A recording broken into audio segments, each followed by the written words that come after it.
Those 6 words echoed through the first-class cabin of Coastal Airways Flight 447 like a slap across the face. They saw the hoodie. They saw the sneakers. They saw her brown skin. What they didn't see was the woman who had just signed the largest hostile takeover in aviation history. Security officers dragged Maya Rodriguez from seat 1A while entitled passengers smirked and flight attendants looked the other way. They thought they were removing a non-compliant passenger who didn't belong in first class. They had no idea they were actively destroying their own company. It took them 12 minutes to remove her from that plane. It took her 12 seconds to destroy their airline forever. This isn't just a story about bad customer service. This is financial warfare. This is a masterclass in how one woman turned a moment of humiliation into a $6 billion lesson in respect.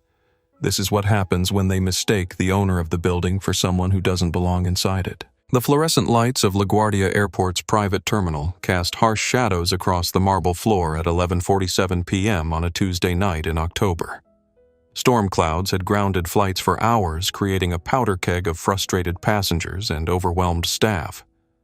But for Maya Rodriguez, exhausted after 72 hours of negotiations in Boston, the weather delay was just another obstacle between her and home. She had no idea that in the next hour she would become the most powerful woman those people had ever tried to humiliate.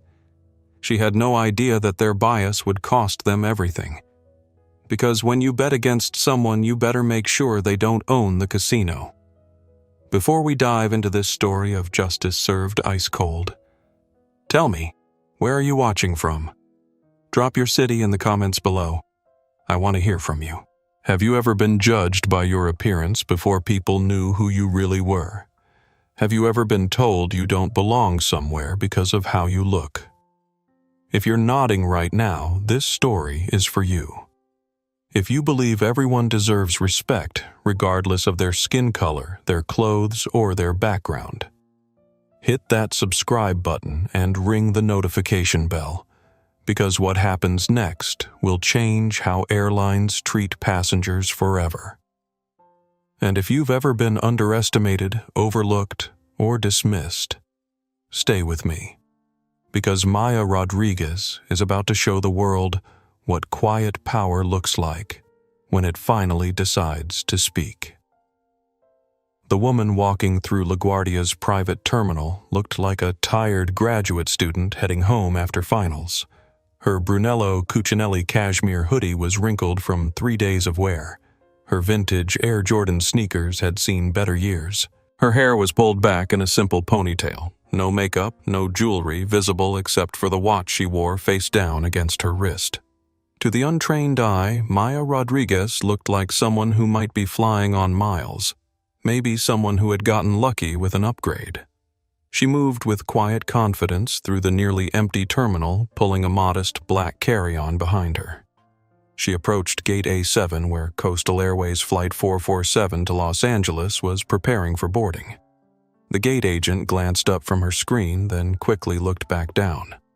First-class passengers didn't usually look like this. Maya pulled out her phone and checked her boarding pass one more time. Seat 1A. The suite she had specifically requested for its privacy and ability to recline fully flat. After the deal she had just closed in Boston, she needed sleep more than anything else in the world. Behind her, the automatic doors of the terminal slid open with a whisper. Preston Whitmore strode through like he owned the place, his voice echoing across the terminal as he barked into his AirPods about quarterly projections and market positions. His bespoke navy suit was perfectly tailored. His Italian leather briefcase gleamed under the lights, and his platinum frequent flyer card caught the light as he waved it like a weapon. The same gate agent who had barely acknowledged Maya's presence transformed completely when she saw Preston approaching. Her spine straightened. Her smile appeared. Her voice took on a tone of reverence typically reserved for visiting royalty. And in that moment, the stage was set for a collision that would reshape an entire industry. What you're about to witness isn't just revenge. It's something far more powerful and far more permanent. This is the story of a woman who understood that true power doesn't scream, doesn't threaten, and doesn't make scenes in public. True power waits. True power plans. And when the time is right, true power simply acts. Maya Rodriguez spent her entire career building something that couldn't be taken away by someone's bias or assumptions. She built wealth. She built influence. She built a position so strong that when people tried to diminish her, she could do more than fight back. She could purchase their entire world and rewrite the rules. You're going to see racism. You're going to see privilege. You're going to see the kind of casual cruelty that happens every day when people think no one important is watching. But you're also going to see what happens when the person they're trying to humiliate turns out to be the most important person in the room. And by the end of this story, you're going to understand why the most dangerous person to underestimate isn't the one who shouts the loudest or throws the biggest tantrum. It's the one who stays calm, takes notes, and owns the company that signs your paycheck. Maya Elena Rodriguez had been building her empire for 23 years, one calculated acquisition at a time. As the founder and CEO of Titan Capital Management, she controlled $12 billion in assets, specializing in distressed companies that others had written off as hopeless. She was 45 years old, 5 feet 6 inches tall, with dark hair that she kept professionally styled when she was in business mode, but tonight hung loose around her shoulders. Her grandmother's wedding ring was the only jewelry she wore consistently, a simple gold band that reminded her where she came from. Tonight she wore a $2,000 Brunello Cucinelli cashmere hoodie in charcoal gray, not because she was trying to look casual, but because she had been living in boardrooms for 3 straight days and comfort had become more important than appearances. Her jeans were dark wash denim that cost more than most people's monthly car payments, though you'd never know it to look at them. On her feet were vintage Air Jordan 1s in black and red shoes she'd bought in college and had resold 3 times because they reminded her of the girl who used to dream about having enough money to buy anything she wanted. Now she had enough money to buy entire companies, but she still wore the same shoes. The Patek Philippe Nautilus with a Tiffany blue dial on her left wrist was worth more than most people's houses, but she wore it face down, so the watch face rested against her pulse. Old habit from her early days in finance, when showing wealth could get you excluded from the real conversations. Maya had learned a long time ago that people's assumptions about her could be either a weapon or a shield, depending on how she chose to use them. Tonight, she just wanted to get home. She was returning from Boston, where she had spent the last 72 hours in a windowless conference room finalizing the acquisition of Monroe Industries, a aerospace parts manufacturer that had been bleeding money for 2 years. The company's board had been desperate enough to accept her offer of $6 billion a price that everyone in the room thought was too generous. What they didn't realize was that Maya never made generous offers. She made strategic ones. Monroe Industries manufactured critical engine components, hydraulic systems, and safety equipment for commercial aircraft. Their client list read like a who's who of the aviation industry: American Delta, United Southwest, and Coastal Airways. Especially Coastal Airways. Maya had done her research. Coastal Airways relied on Monroe Industries for 63% of their critical replacement parts. They had an exclusive contract that gave them preferential pricing and priority delivery, a contract that had kept Coastal profitable even when other airlines struggled. That contract was about to become Maya's weapon of choice. Maya Rodriguez was 16 years old when she learned that money talks, but wealth screams. Her family was driving back to Los Angeles from a weekend in San Diego, celebrating her father's promotion to regional sales manager for a medical supply company. It was the first vacation they had taken in 3 years, and her parents had saved for months to afford 2 nights at a decent hotel. The Ocean View Resort in La Jolla had confirmed their reservation 3 times. Maya's mother had called twice to verify the room type and amenities. Her father had pre-authorized his credit card to avoid any issues at check-in. But when the Rodriguez family walked through the marble lobby, the desk clerk took one look at Maya's father's work clothes and her mother's discount store dress and made an assumption. "I'm sorry, but we don't have any availability tonight," the manager said without checking his computer. He was a thin, pale man in his 50s, with the kind of smile that never reached his eyes. "Perhaps you'd be more comfortable at the Holiday Inn down the highway." Maya's father pulled out the confirmation number, the printed reservation, and his credit card. "We have a reservation. Room 312. Rodriguez family." The manager glanced at the papers like they were written in a foreign language. "These systems malfunction sometimes.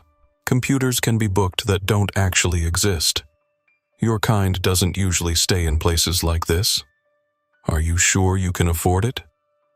Your kind. Maya felt something cold settle in her stomach. Around them, white families checked in without question. Their reservations were honored. Their credit cards were accepted. Their presence was welcomed. But her family, despite having a confirmed reservation and money in the bank, was being turned away. Her father didn't argue. He didn't make a scene. He calmly pulled out his wallet and counted out $750 in cash. This should cover the entire stay plus incidentals. The manager's expression changed when he saw the money. Cash was harder to dismiss than a credit card. Cash was proof. They got their room. But Maya never forgot the lesson. Money gave you access, but only if people believed you had the right to spend it. Respect wasn't earned through achievement or character. It was purchased through the visible symbols of wealth that people recognized and feared. That night, 16-year-old Maya Rodriguez made herself a promise. She would never again be in a position where someone could question whether she belonged somewhere because of how she looked. She would become so wealthy, so powerful, so undeniably successful that the question would never arise again. And if it did, she would have the resources to make sure the person asking regretted it for the rest of their career. 29 years later, sitting in seat 1A of a flight where she was about to be humiliated for the same reason her family had been turned away from that hotel, Maya was about to keep that promise in spectacular fashion. The Monroe Industries acquisition had been Maya's primary focus for 8 months. The company was hemorrhaging money, but their intellectual property and manufacturing capabilities were worth far more than their current market value. More importantly, their client relationships were worth their weight in platinum. Maya had flown to Boston on Sunday morning with a team of lawyers, accountants, and industry specialists. The negotiations had been brutal. Monroe's board was divided between members who wanted to accept Maya's offer and others who believed they could find a better deal elsewhere. By Tuesday afternoon, Maya was running on 4 hours of sleep and endless cups of coffee. She had been wearing the same hoodie for 3 days, changing only her jeans and undergarments each morning.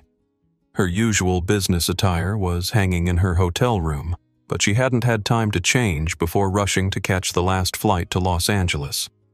The final breakthrough had come at 6 p.m., when Monroe's largest creditor had threatened to call in their loans if the deal wasn't finalized by midnight.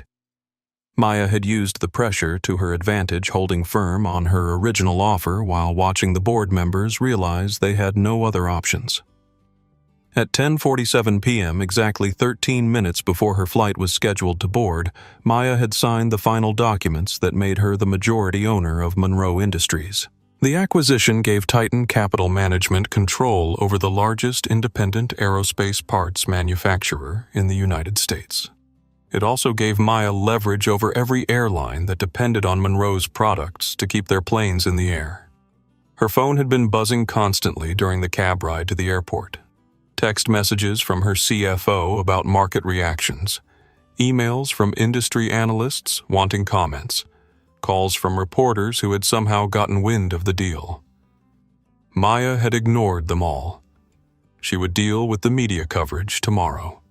Tonight, she just wanted to get home to her house in Malibu, pour herself a glass of wine, and sleep for 12 hours. She had no idea that she was about to become involved in a situation that would require every bit of power and influence she had spent her career building. But she was about to learn that all the money in the world couldn't protect you from other people's assumptions. It could only help you respond to them in ways that changed the world. Preston Whitmore III was everything that was wrong with inherited wealth and unearned confidence, rolled into a 6'2" package of Ivy League arrogance and old money entitlement. At 45, he managed a hedge fund with his name on the door that had been started with his grandfather's railroad fortune and sustained by his family's connections rather than his actual talent for investment. He had attended Phillips Exeter Academy, Yale University, and Harvard Business School, not because of his grades, but because 3 generations of Whitmores had attended before him.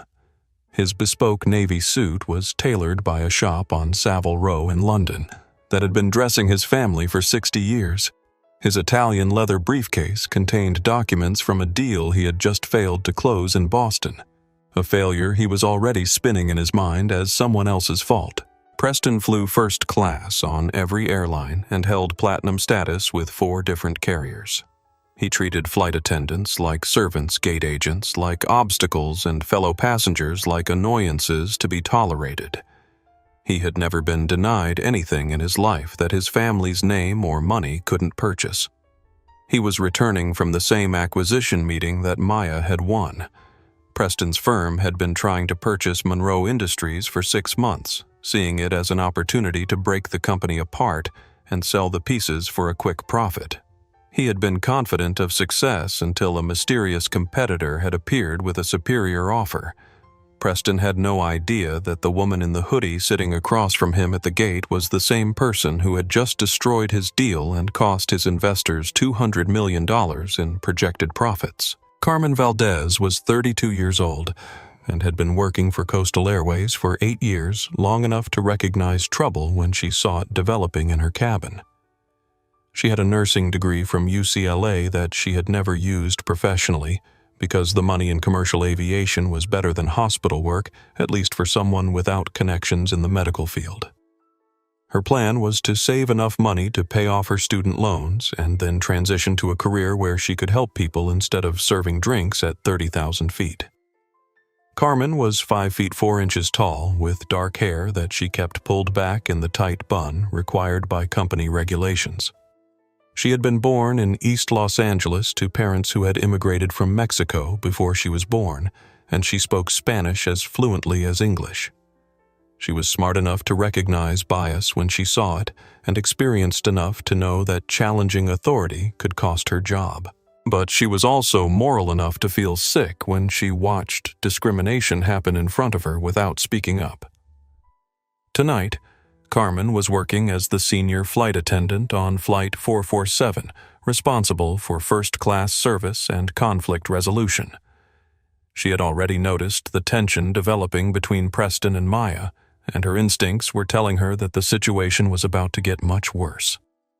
Jennifer Walsh was 48 years old and had been with Coastal Airways for 15 years, long enough to have developed strong opinions about who belonged in first class and who didn't. She lived in a suburban neighborhood outside Denver, where she had never had a meaningful conversation with a person of color, and her assumptions about people were based primarily on television and social media rather than actual experience. Jennifer considered herself a rule follower and a problem solver, but her definition of problems was heavily influenced by unconscious bias that she had never been forced to examine. She genuinely believed that she treated all passengers fairly, even as she consistently applied different standards based on appearance and assumptions about economic status. She was scheduled to retire in 2 years with a full pension, and she had no intention of doing anything that might jeopardize her benefits. In her mind, avoiding conflict meant supporting the passengers who seemed most likely to complain to management. Maria Santos, 28, was a travel blogger from Phoenix who specialized in documenting discrimination in the hospitality industry. She had built a following of 50,000 subscribers by exposing hotels, restaurants, and airlines that treated customers differently based on race or apparent economic status. David Kim, 35, was a tech executive from San Francisco who had built his career by avoiding controversy and keeping his head down. He had experienced his share of bias in the corporate world, but had learned to address it quietly rather than making public scenes. Rebecca Thompson, 67, was a retired elementary school teacher from Minneapolis who was slowly awakening to the reality of racism that she had been privileged enough to ignore for most of her life. James Rodriguez, 42, was an off-duty pilot for a competing airline who understood exactly how company policies were supposed to work and could recognize when they were being misapplied.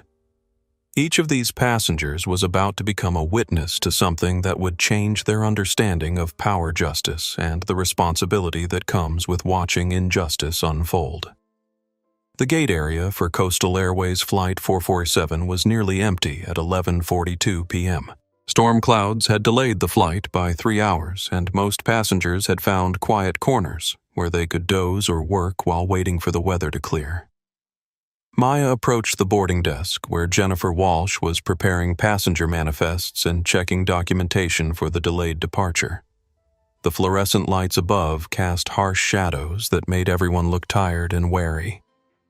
"Good evening," Maya said quietly, presenting her boarding pass. "I believe we're ready to start boarding." Jennifer glanced at the boarding pass, then at Maya, then back at the boarding pass. Her eyes lingered on the first-class designation, then traveled up and down Maya's casual attire. The hoodie, the sneakers, the complete absence of the luxury accessories that Jennifer associated with first-class passengers. Jennifer said, her voice taking on the artificially sweet tone that service workers use when they're about to ask uncomfortable questions. "Sometimes our mobile boarding passes have technical glitches, especially with seat upgrades. Could I see a second form of ID to verify your identity?" Maya's internal alarm system activated immediately. She had experienced this dance before. The polite skepticism, the request for additional verification that was never asked of white passengers. The assumption that her presence in first class must be the result of some kind of error. "Of course," Maya said, calmly pulling out her driver's license. The name on the license matched the boarding pass exactly. "Is there something specific you need to verify?" Jennifer studied the documents with more attention than they deserved, as if Maya's California driver's license might contain some hidden clue that would explain how someone dressed like a college student could afford a seat that cost $4,000. "I'm sorry," Jennifer said, not sounding sorry at all. "It's just that we've had some issues with fraudulent bookings lately, and I want to make sure everything is legitimate before we board." The word legitimate hung in the air like smoke. Maya felt the familiar heat rising in her chest, the same feeling she had experienced in boardrooms when men questioned her expertise in restaurants, when servers assumed she couldn't afford the wine list in retail stores where security followed her more closely than other customers. But Maya had learned long ago that anger was a luxury she couldn't afford in situations like this. Anger made people dismiss you as emotional. Anger gave them permission to treat you like a problem instead of a person. So Maya smiled. It wasn't a warm smile or a friendly smile. It was the smile of someone who was taking mental notes and would remember this conversation long after Jennifer had forgotten it. "I understand your concern about fraud," Maya said, her voice dropping into the register she used during hostile business negotiations. "I paid cash for this ticket 2 weeks ago. The confirmation number is in your system. My identification matches the reservation exactly. Is there anything else you need to verify my legitimacy?" The emphasis she placed on the last word made it clear that she had caught Jennifer's coded language and was reflecting it back to her. Jennifer's cheeks flushed slightly as she realized that her bias had been recognized and called out, but she was too committed to her suspicion to back down gracefully. "I'm just following standard procedures," Jennifer said defensively. "I treat all passengers the same way." "Do you?" Maya asked quietly. "Because I've been watching you for the last 10 minutes and you didn't ask for additional identification from any of the other first-class passengers who checked in before me." Before Jennifer could respond, the automatic doors of the gate area burst open and Preston Whitmore strode through like he was making an entrance on a stage. His voice echoed across the nearly empty space as he spoke loudly into his AirPods about quarterly projections and market manipulation strategies. I don't care what the SEC filing says, Preston barked into his phone. Tell Morrison to liquidate the position before the announcement goes public. We'll make more on the short than we'll lose on the original investment. He approached the boarding desk with the confidence of someone who had never been questioned about his right to be anywhere. His platinum status card was already in his hand before he reached Jennifer's station. The transformation in Jennifer's demeanor was immediate and complete. Her spine straightened. Her professional smile appeared. Her voice took on a tone of deference that bordered on reverence. "Mr. Whitmore," Jennifer exclaimed with genuine enthusiasm. "Welcome back to Coastal Airways. I see you're in 1B tonight. We have your usual scotch ready, and the chef prepared your preferred dinner selection." Preston barely acknowledged her greeting. He was still on his phone, still talking about financial instruments and market positions that he assumed no one else in the gate area would understand. "Yeah, hold on," he said into his phone, then looked at Jennifer with the expression of someone addressing hired help. "Is the cabin ready? I need to get some work done before takeoff." "Of course, sir. We'll begin boarding immediately." Maya watched this exchange with the detached interest of an anthropologist studying a fascinating specimen. She had seen this dynamic countless times in her career. The automatic deference given to white men with money. The assumption that their presence in elite spaces was natural and unquestionable.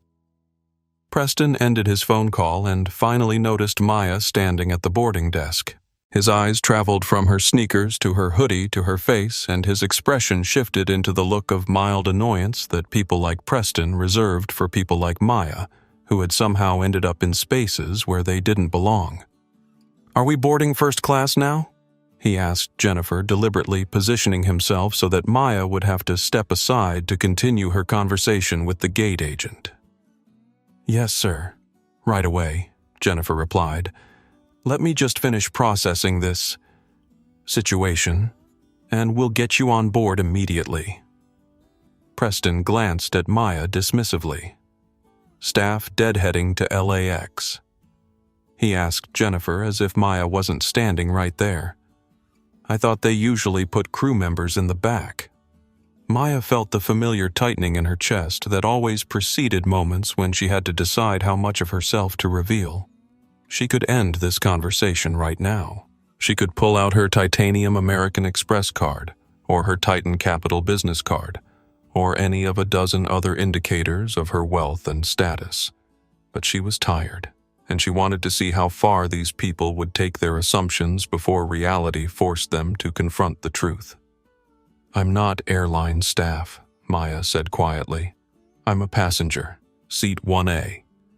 Preston looked at her again, this time with open skepticism. 1A. "That's interesting. I specifically requested 1A when I booked, but they told me it was already taken." He turned to Jennifer with the expression of someone who expected service problems to be solved immediately. "Can we check the seating chart? I think there might be some confusion here." And with those words, Preston Whitmore had just opened the door to the most expensive mistake of his life. Jennifer's fingers flew across her computer keyboard as she pulled up the seating chart for Flight 447. Maya stood quietly to the side, watching the gate agent's face as the reality of the reservation became clear. "Mr. Whitmore," Jennifer said carefully, "it shows that seat 1A was booked 14 days ago and paid for in full. You're confirmed in seat 1B, which is also a premium suite with identical amenities." Preston's jaw tightened. He was accustomed to getting whatever he wanted through a combination of charm, intimidation, and the implicit threat of taking his business elsewhere.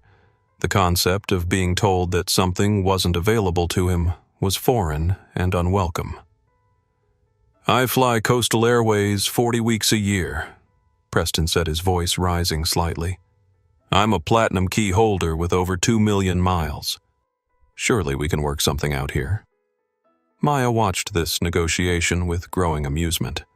Preston was essentially arguing that his loyalty to the airline should override her legal right to the seat she had purchased. It was the kind of entitled thinking that she had encountered throughout her career, the assumption that status and connections could trump contracts and fairness. I understand your frustration, Mr. Whitmore, Jennifer said diplomatically. But the passenger in 1A has a confirmed reservation and valid boarding pass. Company policy doesn't allow us to reassign confirmed seats without passenger consent. Preston turned to Maya with the expression of someone who was about to make an offer that no reasonable person could refuse. Look, he said, his tone suggesting that he was being magnanimous rather than presumptuous. I don't know what kind of upgrade situation you have going on here, but I really need the space in 1A for work purposes. I'm closing a major deal tomorrow morning that could affect hundreds of jobs. Maya tilted her head slightly, genuinely curious about where this conversation was heading. What kind of deal? Aerospace manufacturing, Preston said with the confidence of someone who assumed he was the most important person in any conversation about business.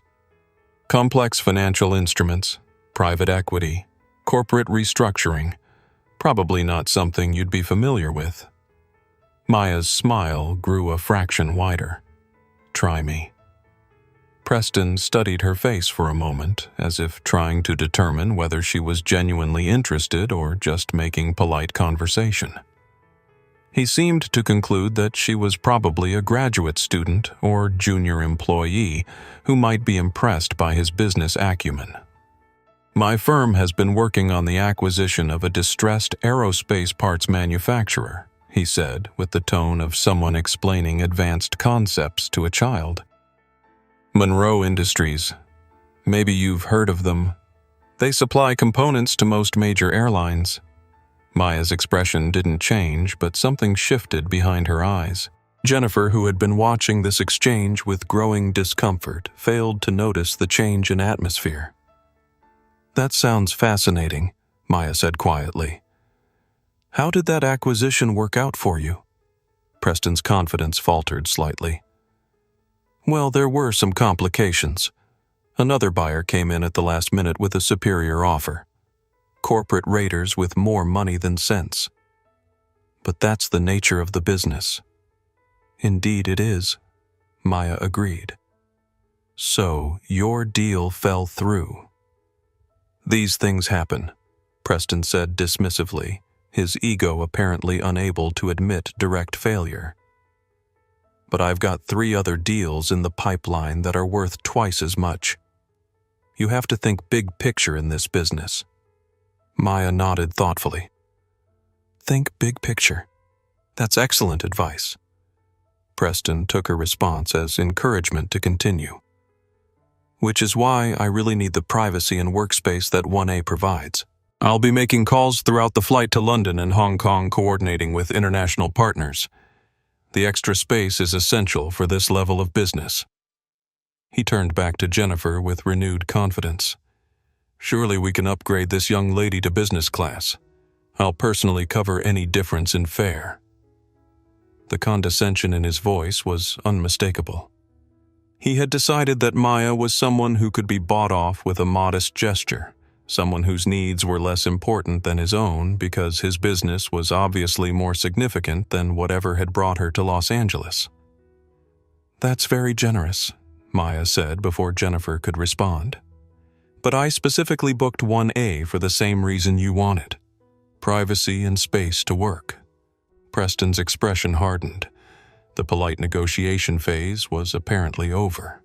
Work, he said with barely concealed skepticism. What kind of work do you do that requires first-class accommodations? The question hung in the air like a challenge.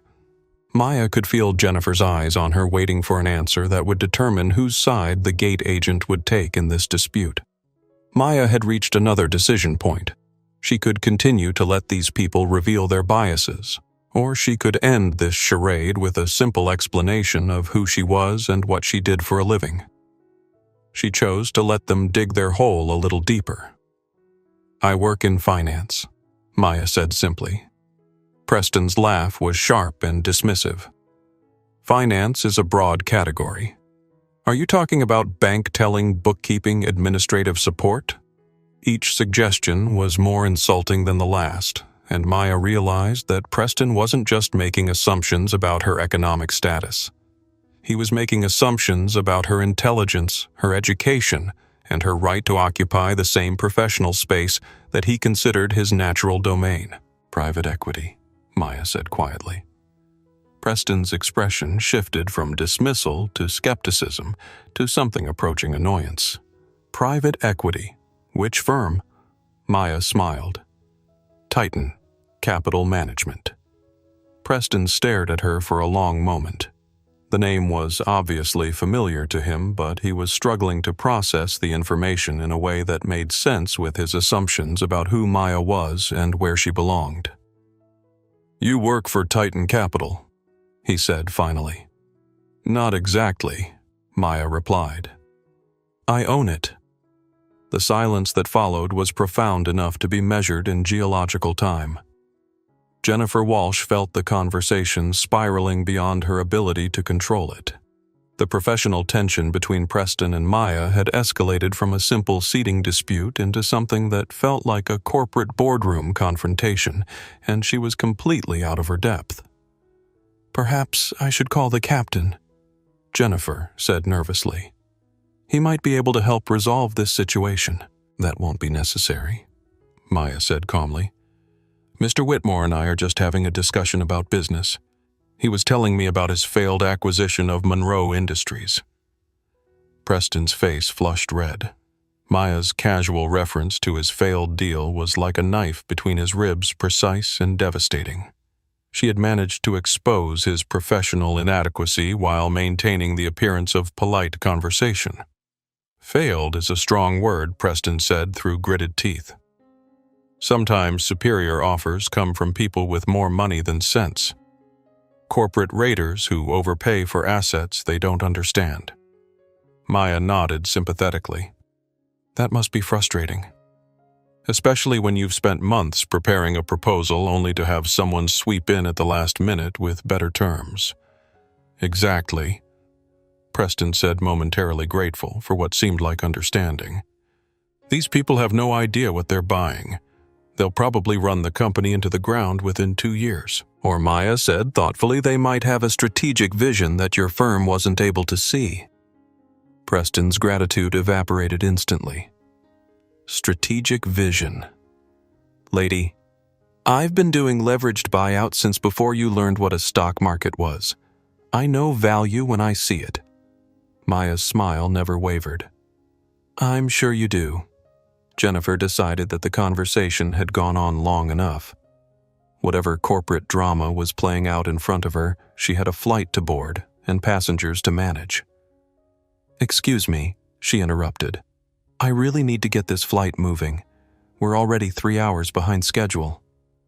She turned to Maya with the expression of someone who had made a decision about whose side she was going to take. "Ma'am, I understand that you have a confirmed reservation for 1A, but Mr. Whitmore is a platinum key holder with significant status in our frequent flyer program. Would you be willing to consider a voluntary change to seat 2A? It's also a first-class suite, and we'd be happy to provide compensation for the inconvenience." Maya studied Jennifer's face with the same attention she might give to a balance sheet that didn't quite add up. The gate agent had just revealed her bias in the most transparent way possible. When forced to choose between a white man with visible status markers and a black woman without them, Jennifer had made the choice that countless service industry workers made every day. "No," Maya said simply. "I won't be moving." Preston stepped forward, his patience finally exhausted. "Look, I don't know what kind of diversity upgrade or staff travel situation you've got going on here, but I pay full fare for first-class seats. I'm not sitting in 1B so you can take pictures for your social media." The casual racism in his comment was breathtaking. Preston had just assumed that Maya's presence in first class must be the result of some kind of affirmative action program or employee benefit, rather than her ability to pay for the seat herself. Maya felt the familiar cold calculation settling over her mind, the same mental state that had allowed her to build a billion-dollar company by turning other people's mistakes into her advantages. Jennifer, Maya said quietly, "I'd like you to note the time and document this conversation." Mr. Whitmore just suggested that my presence in first class must be the result of a diversity program rather than my ability to pay for the seat. I'd like that comment included in any incident report you file." Jennifer's eyes widened. She realized that Maya was creating a paper trail, and that meant this situation was about to become much more serious than a simple seating dispute. "Ma'am, I'm sure Mr. Whitmore didn't mean anything inappropriate by his comment. Perhaps we could all take a step back and find a solution that works for everyone." But Preston was beyond the reach of diplomatic solutions. Maya's request for documentation had triggered his fight-or-flight response, and Preston had never learned how to retreat gracefully from a confrontation. "You want to document something," he said, his voice rising loud enough to attract attention from other passengers in the gate area.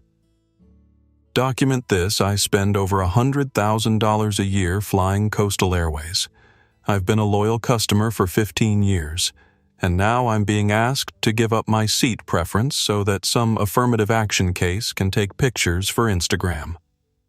Maya pulled out her phone and began recording. "Please continue," she said calmly. "I want to make sure I capture your thoughts accurately." The sight of the camera seemed to snap Preston back to some level of awareness about what he was saying and who might eventually see it, but it was too late to take back the words that had already been spoken.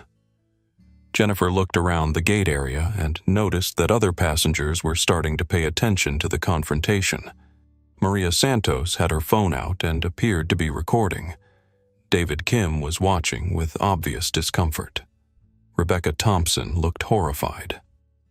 "I think we need to get the captain involved," Jennifer said desperately. "This situation requires management attention." Maya slipped her phone back into her pocket and smiled. "I think that's an excellent idea. Let's get your captain down here so we can discuss company policies about passenger treatment and seating assignments." She paused for a moment, looking directly at Preston. "And while we're waiting for him, Mr. Whitmore, you might want to call your office and tell them that Titan Capital Management was the firm that outbid you for Monroe Industries. I'd hate for you to find out in tomorrow's financial press." Preston stared at her with growing horror as the implications of what she had just said began to sink in. Jennifer looked back and forth between them, completely lost. And in that moment, both Preston and Jennifer realized that they had made the kind of mistake that people spend the rest of their careers trying to live down. Captain James Rodriguez emerged from the boarding tunnel with the weary expression of a man who had been flying commercial aircraft for 22 years and had seen every possible variation of passenger conflict. He was a compact man in his 50s, with salt and pepper hair, and the kind of calm demeanor that came from handling emergencies at 30,000 feet. "Evening, folks," he said, approaching the gate desk where Jennifer stood looking increasingly desperate. "I understand we have a seating situation that needs some attention." Jennifer quickly explained the dispute, carefully framing it as a conflict between two passengers who both wanted the same seat, rather than acknowledging the racial dynamics that had turned a simple seating chart into a confrontation about privilege and belonging. Captain Rodriguez listened patiently, then looked at Maya and Preston with the expression of someone who was trying to determine which passenger was going to be the bigger problem for his flight crew. "Let me see your boarding passes," he said, diplomatically. Maya handed over her documents without comment. Her boarding pass clearly showed Seat 1A purchased 14 days earlier, paid in full. Her identification matched the reservation exactly. Preston's boarding pass showed Seat 1B also purchased in advance, also paid in full. "Well," Captain Rodriguez said, after examining both sets of documents, "it seems like we have a straightforward situation here. Ms. Rodriguez has a confirmed reservation for 1A, Mr. Whitmore has a confirmed reservation for 1B. Both seats are first-class suites with identical amenities." Preston's face reddened. "Captain, I've been flying Coastal Airways for 15 years. I'm a platinum key holder with over 2 million miles. I specifically requested 1A when I made this reservation, but I was told it was already taken." "And it was?" Captain Rodriguez replied calmly. Ms. Rodriguez booked it 2 weeks ago. Preston turned to Maya with barely controlled frustration. Are you seriously not willing to switch seats? 1B is exactly the same as 1A. Same bed, same service, same amenities. Maya looked at him with the expression of someone who was genuinely puzzled by his logic. If the seats are exactly the same, why do you need mine? It was a perfectly reasonable question that exposed the fundamental irrationality of Preston's position. If the seats were truly identical, his insistence on having Maya's seat could only be explained by his belief that he deserved preferential treatment based on his status, rather than the actual terms of the reservations. Preston realized he was trapped by his own argument, and his response revealed more about his character than he probably intended. Because I paid full fare for first-class service, and I expect to get what I paid for, he said, his voice rising. I shouldn't have to negotiate with staff travelers or diversity upgrades who got their seats through some kind of program. Captain Rodriguez's expression hardened. As a Hispanic man who had worked his way up through the aviation industry, he recognized coded racism when he heard it. Mr. Whitmore, he said sharply, Ms. Rodriguez is not a staff traveler or an upgrade passenger. She purchased her seat at the same full fare that you paid for yours. Preston looked back and forth between Maya and Captain Rodriguez, finally realizing that his assumptions about Maya's economic status might be incorrect. But instead of backing down gracefully, he doubled down on his entitlement. Look, I don't care how she got the seat, he said. I need 1A for business reasons. I'll be working throughout the flight, making international calls, coordinating with partners in London and Hong Kong. The privacy and space are essential for the level of business I conduct. Maya decided that Preston had revealed enough of his character for one evening. What kind of business requires international calls during a 5-hour domestic flight? She asked with genuine curiosity. Preston straightened his shoulders and assumed the posture of someone delivering an important announcement. I'm managing a portfolio of distressed assets for institutional investors, complex financial instruments that require constant monitoring and adjustment. Maya nodded thoughtfully. That sounds challenging. Which investments are you currently monitoring? Preston seemed to interpret her question as evidence that she was impressed by his professional importance. Right now, I'm dealing with the fallout from a failed acquisition. My firm spent months preparing to purchase Monroe Industries, an aerospace parts manufacturer, but some corporate raider came in at the last minute and outbid us. Maya's smile became genuinely warm for the first time all evening. How unfortunate. What was your firm planning to do with Monroe Industries if you had acquired it? Preston launched into what was clearly a rehearsed explanation of his investment strategy. Break it up. Sell the profitable divisions, liquidate the underperforming assets. Classic value extraction. We could have turned a $200 million investment into $500 million in profit within 18 months. Maya listened to his plan with the attention of someone who was learning something fascinating about the speaker's character and competence. That's an interesting approach, she said when he finished. Very different from what the successful bidder is planning. Preston's confidence faltered slightly. How would you know what they're planning?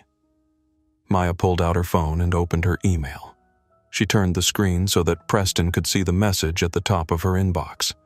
It was from the Wall Street Journal sent 40 minutes earlier.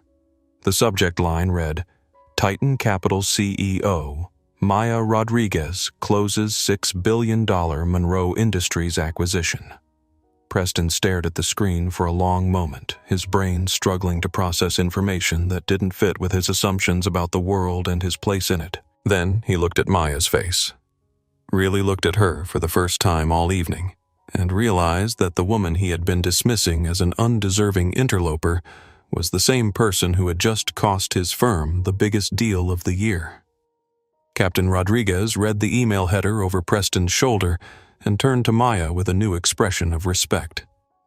Ms. Rodriguez, he said carefully, I believe you're entitled to any seat on this aircraft that you've properly reserved.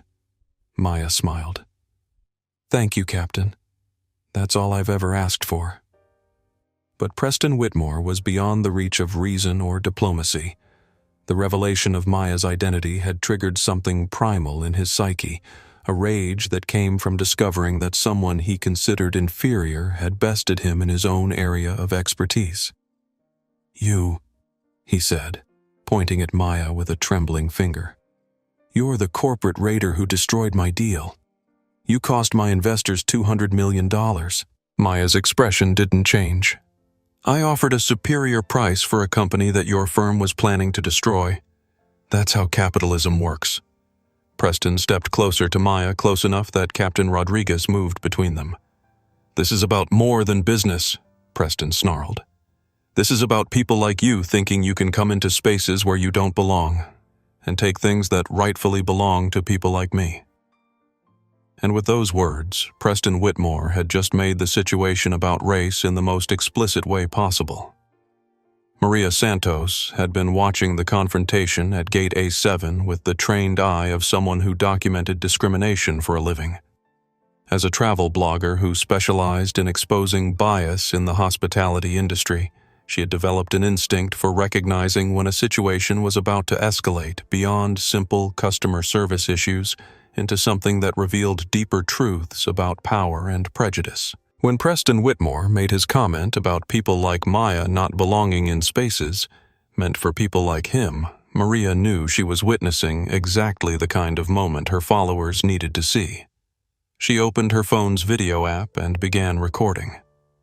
"I'm documenting what appears to be a serious incident of discrimination on Coastal Airways Flight 447, she said quietly into her phone's microphone.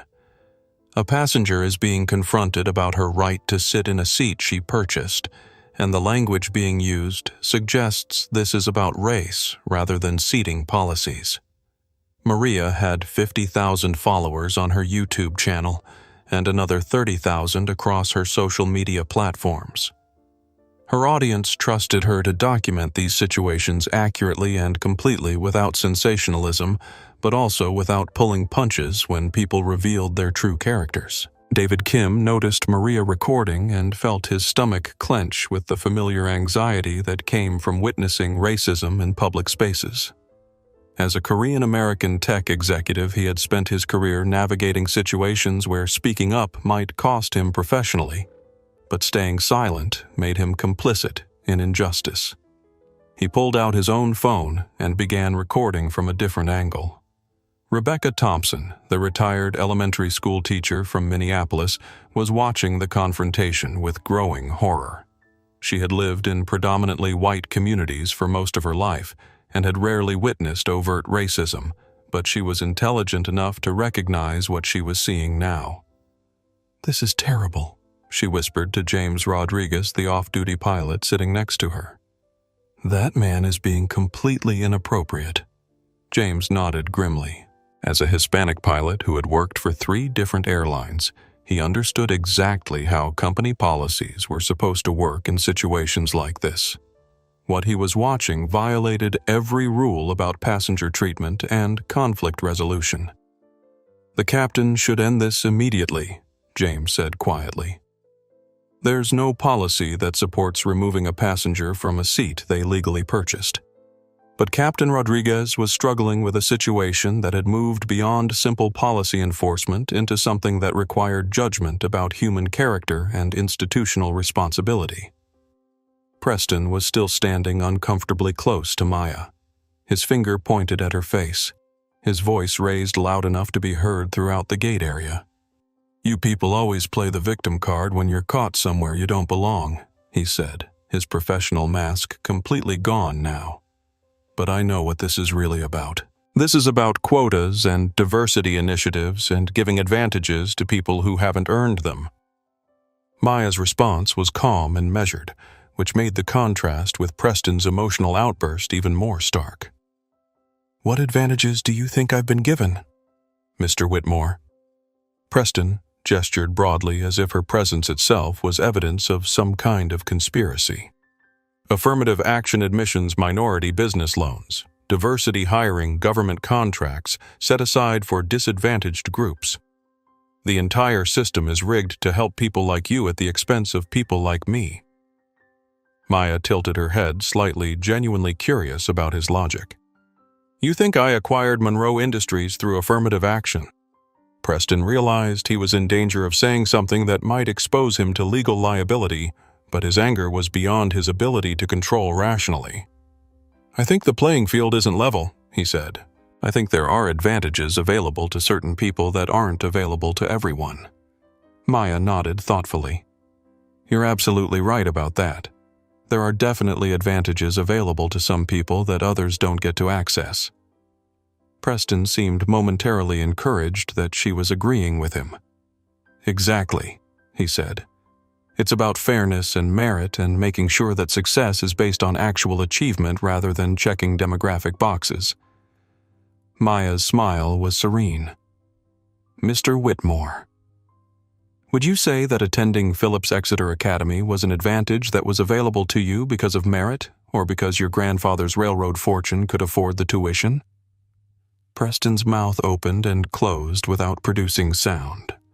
What about Yale University? Maya continued gently. Did you get accepted because of your test scores, or because 3 generations of Whitmores attended before you and your family donated enough money to get a building named after them? Maria adjusted her phone to make sure she was capturing Maya's questions clearly. This was turning into something much more sophisticated than the typical confrontation video. How about Harvard Business School? Maya asked. Pure merit, or did your family's connections in the financial industry help smooth the way Preston had gone completely pale? Maya's research into his background was uncomfortably thorough and devastatingly accurate. And your hedge fund, Maya said with the tone of someone asking about the weather. Did you start that with money you earned through your superior investment skills? Or did your grandfather's trust fund provide the initial capital? Captain Rodriguez watched this exchange with fascination. Maya was dismantling Preston's entire argument about merit and fairness by exposing the advantages that had shaped his own path to success.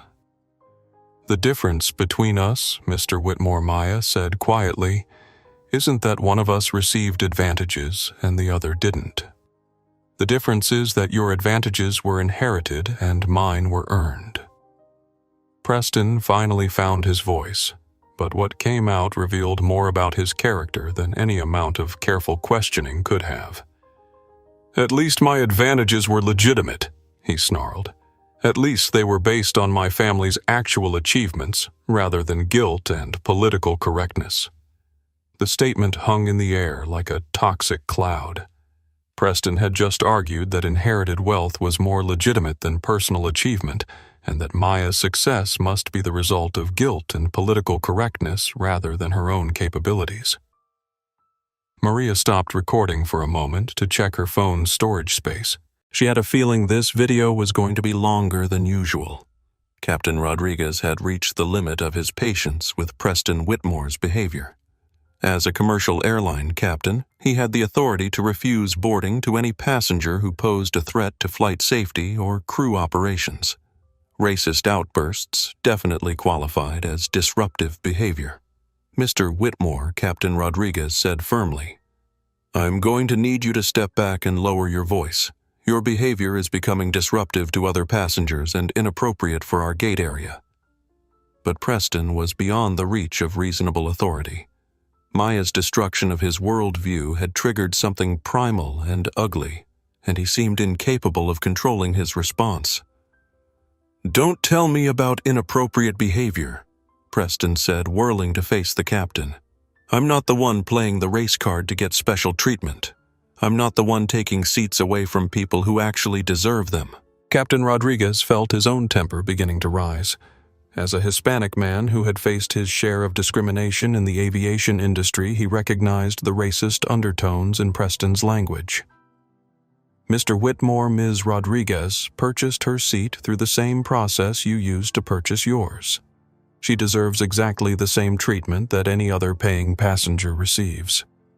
Preston's response revealed the depth of his entitlement and the extent of his delusion about how the world should work.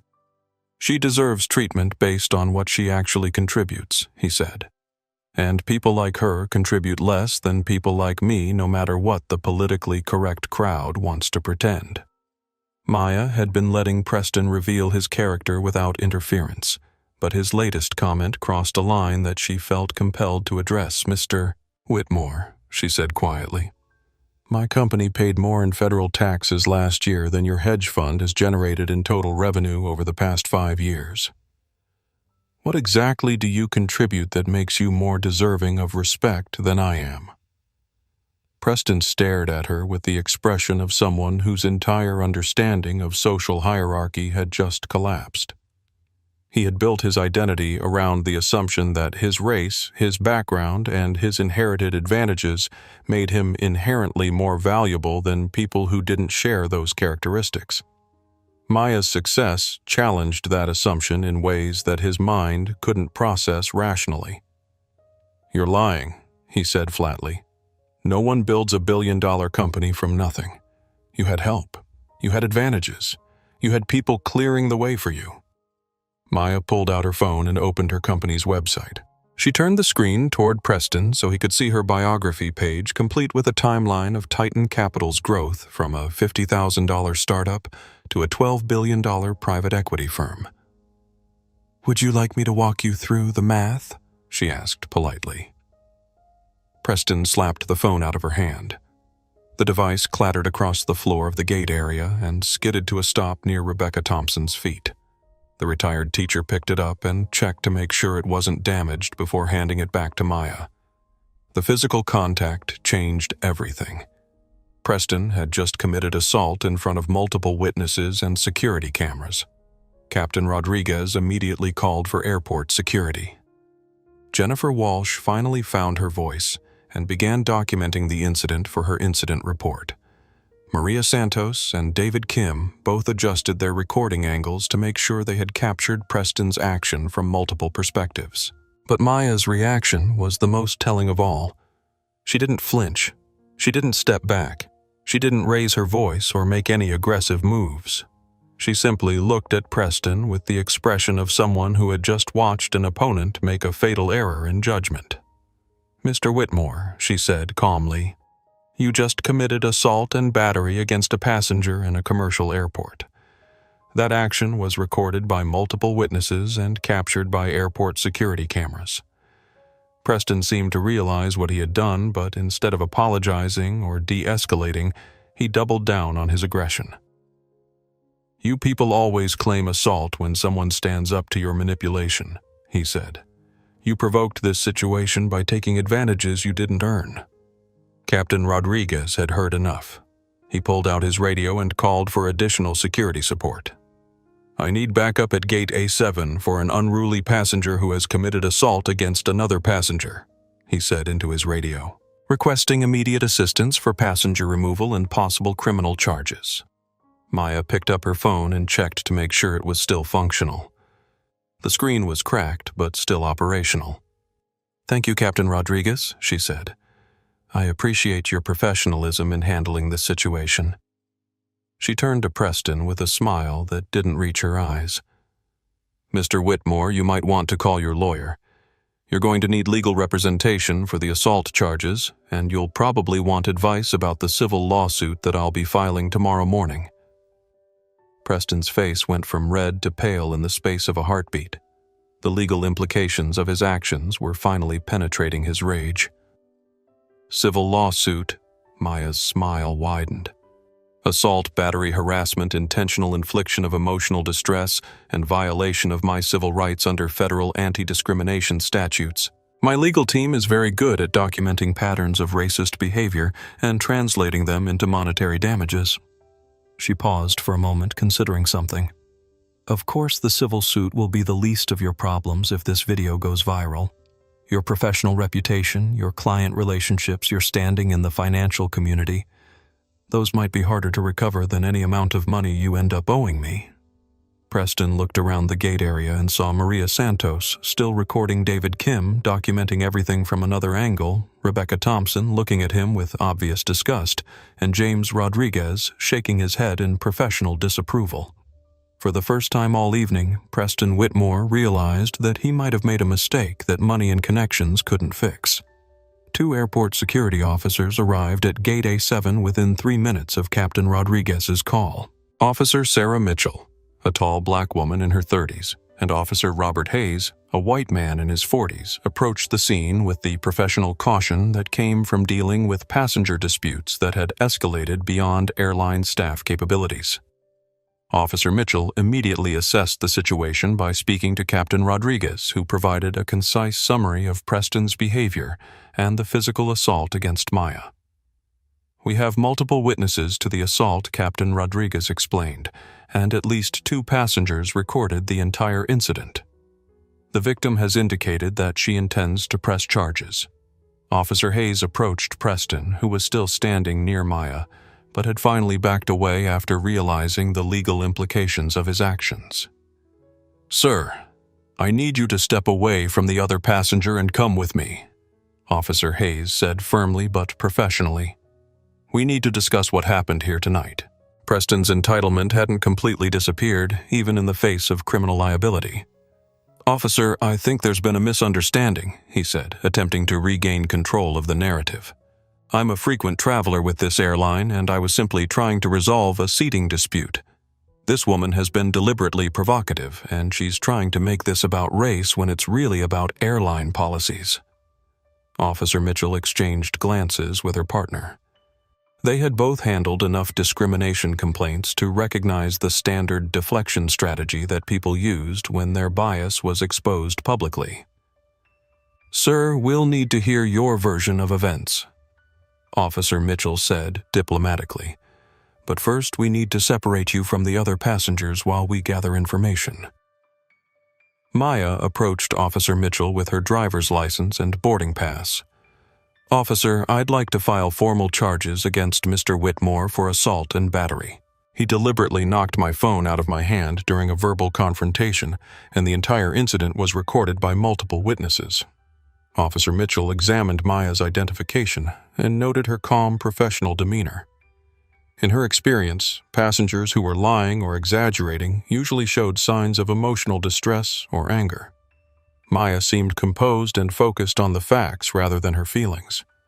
"Ma'am, can you walk me through exactly what happened?" Maya provided a chronological account of the evening's events from Preston's initial assumption that she didn't belong in first class through his escalating racist comments to the physical assault. Her description was precise, factual, and completely consistent with what the officers could observe about the aftermath.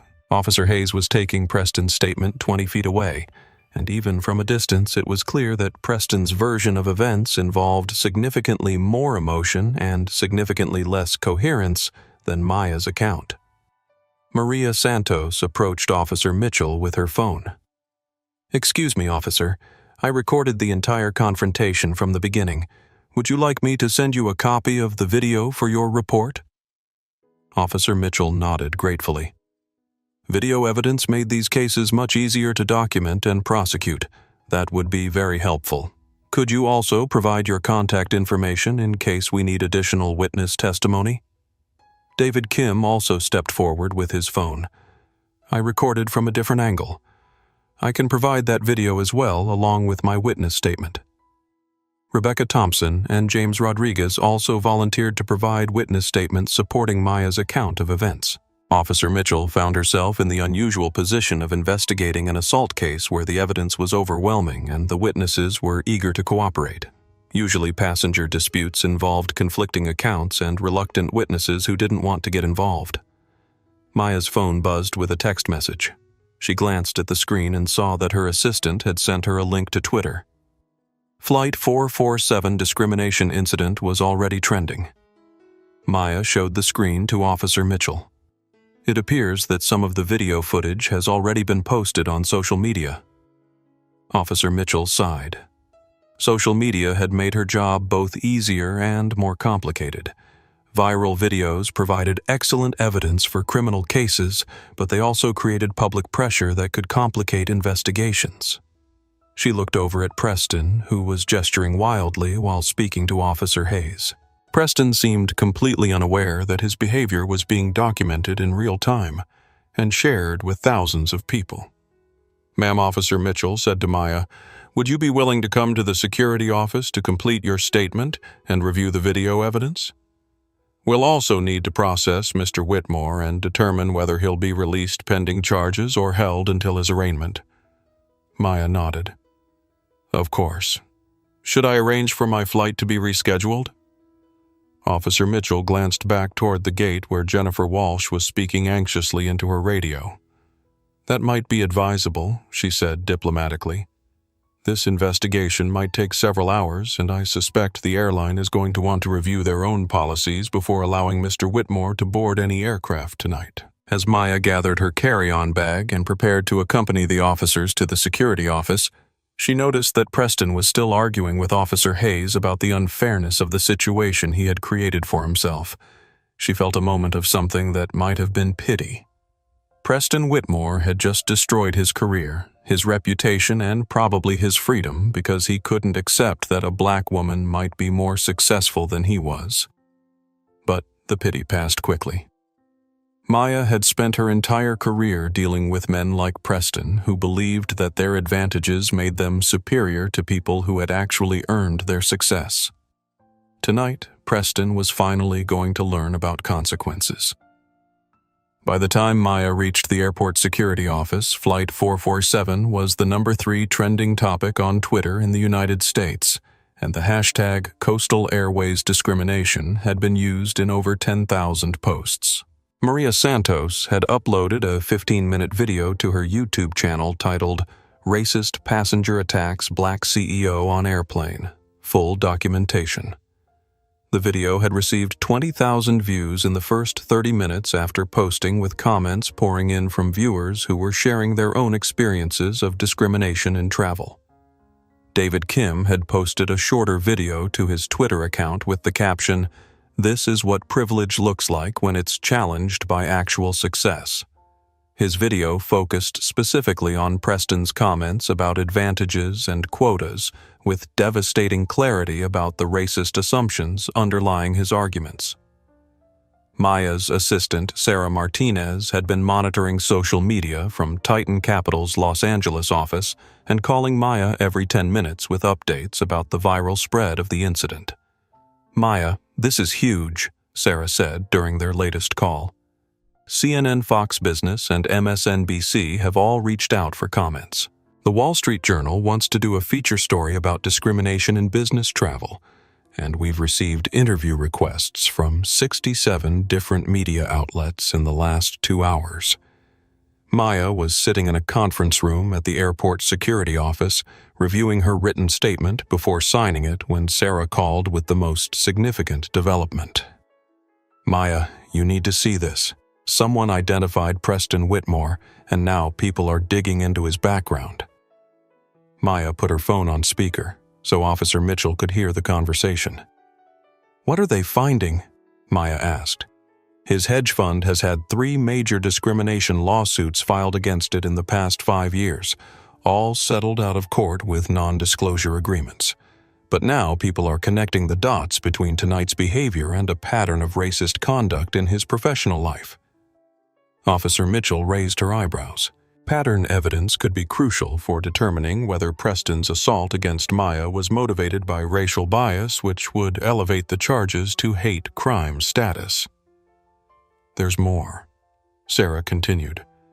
"Someone found his college yearbook photos from Yale. There are pictures of him at a party where he's wearing blackface." Maya closed her eyes and shook her head. The internet's ability to research someone's entire life history in real time was terrifying and occasionally useful. "How old are those photos?" 23 years old, but they're circulating widely. And Maya, his hedge fund's largest client, just issued a statement saying they're reviewing their relationship with his firm in light of recent events. Maya realized that Preston's problems were escalating far beyond criminal charges and civil liability. When major institutional investors started distancing themselves from a hedge fund manager, it usually meant the end of their career. "Are there any statements from Coastal Airways yet?" Maya asked. "Just a generic statement saying they're investigating the incident and don't tolerate discrimination. But social media is flooded with people sharing their own stories about bias from Coastal Airways staff. This is turning into a much bigger story than just one incident." Officer Mitchell finished reviewing Maya's statement and handed her a copy of the assault report. Ms. Rodriguez will be charging Mr. Whitmore with assault and battery, and we're also investigating possible hate crime enhancements based on the racist language documented in the witness videos. He'll be released on his own recognizance tonight, but he has a court date next week. Maya nodded. Thank you for your professionalism in handling this situation. Ma'am, I want you to know that what happened to you tonight was completely unacceptable. No passenger should have to experience that kind of harassment, and Mr. Whitmore's behavior violated both airline policies and federal laws about discrimination in public accommodations. Maya's phone buzzed with another call from Sarah Martinez. Maya, you're not going to believe this. Coastal Airways' stock price is down 12% in after-hours trading. Investors are concerned about potential boycotts and legal liability from discrimination lawsuits. Maya felt a familiar sensation in her chest, the same feeling she got when she identified a distressed company that could be acquired and restructured for massive profits. Sarah, I want you to research Coastal Airways' financial situation. Debt structure, cash flow, major shareholders, supplier relationships. Everything. Are you thinking about an acquisition? Maya smiled for the first time since the incident began. I'm thinking about justice, but justice can be profitable if you approach it strategically. Officer Mitchell looked at Maya with curiosity. Ma'am, are you planning some kind of business response to this incident? Maya's smile widened. Officer, I believe in addressing problems comprehensively. Mr. Whitmore's behavior tonight was a symptom of larger issues with institutional bias and corporate culture. Sometimes the best way to solve widespread problems is through changes in ownership and management. As Maya left the airport security office 3 hours later, she pulled out her phone and made a call to her chief financial officer. Marcus, it's Maya. I want you to start researching acquisition opportunities in the commercial aviation sector. Specifically, I want to know everything about Coastal Airways' vulnerabilities. Preston Whitmore had just learned that Maya Rodriguez was the wrong person to underestimate. But Coastal Airways was about to learn that she was also the wrong person to humiliate. By 6 a.m. Eastern Standard Time, Maya Rodriguez had become the most recognizable face in business news. The Wall Street Journal's morning edition led with the headline, Private Equity CEO Assaulted After Airline Discrimination Incident, and the story had generated more online engagement than any business article published that year. Financial news networks across the country were running the airport security footage on continuous loops with expert commentators analyzing the incident from legal, business, and social perspectives. Maya's calm professionalism during the confrontation had been contrasted with Preston Whitmore's emotional outburst in ways that made their character differences impossible to ignore. But the revelation that truly sent shockwaves through the financial community was the connection between Maya's Titan Capital Management and the Monroe Industries acquisition that Preston had been discussing during his racist tirade. CNBC's morning show featured a timeline graphic that illustrated the devastating irony of the situation. Preston Whitmore had spent months trying to acquire Monroe Industries for his investment fund, only to lose the deal to Maya Rodriguez, then unknowingly insulted and assaulted the same woman who had outmaneuvered him professionally. This is one of the most spectacular cases of ironic justice that we've ever documented in the business world, said Rebecca Morrison, a business journalist who specialized in private equity acquisitions. Preston Whitmore essentially destroyed his own career by attacking the person who had already demonstrated superior business acumen by beating him in a 9-figure acquisition battle. The financial press was having a field day with the mathematical precision of Preston's downfall.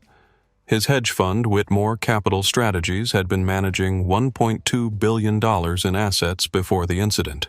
By Thursday morning, they had received withdrawal notices from institutional investors representing $800 million.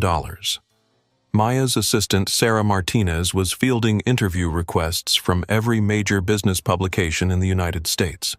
Harvard Business School had called to request permission to develop a case study about the incident for their executive education programs. 3 different documentary filmmakers had submitted proposals for feature-length films about Maya's career, but Maya was more interested in the operational details that most media coverage was overlooking. Monroe Industries held exclusive supplier contracts with 17 different airlines, including Coastal Airways. Those contracts included pricing agreements, delivery schedules, and performance standards that gave Monroe significant leverage over airline operations. Coastal Airways was particularly dependent on Monroe for engine components and hydraulic systems that were critical for flight safety.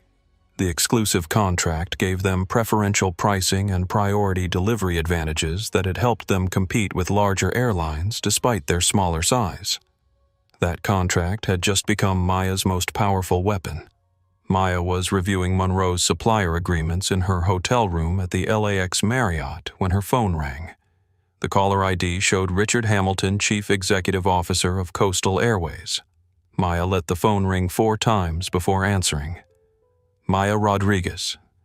Ms. Rodriguez, this is Richard Hamilton from Coastal Airways. I'm calling to personally apologize for the completely unacceptable treatment you received from our staff last night. Hamilton's voice carried the practiced tone of a corporate executive who had been coached by crisis management consultants on how to handle public relations disasters. I appreciate your call, Mr. Hamilton, Maya said neutrally. I want to assure you that the behavior you experienced does not represent our company's values or policies. We are conducting a comprehensive investigation into the incident, and we will take appropriate action to ensure that nothing like this ever happens again. Maya understood that Hamilton was reading from a script designed to minimize legal liability while expressing concern for her welfare.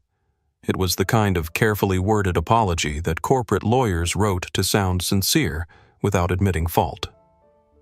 Mr. Hamilton, what specific actions is Coastal Airways taking to address the institutional problems that allowed this incident to occur? Hamilton paused, apparently not expecting such a direct question about company policies. Well, we're reviewing our customer service training programs, and we'll be implementing additional training for all passenger-facing staff members. Maya nodded, though Hamilton couldn't see her.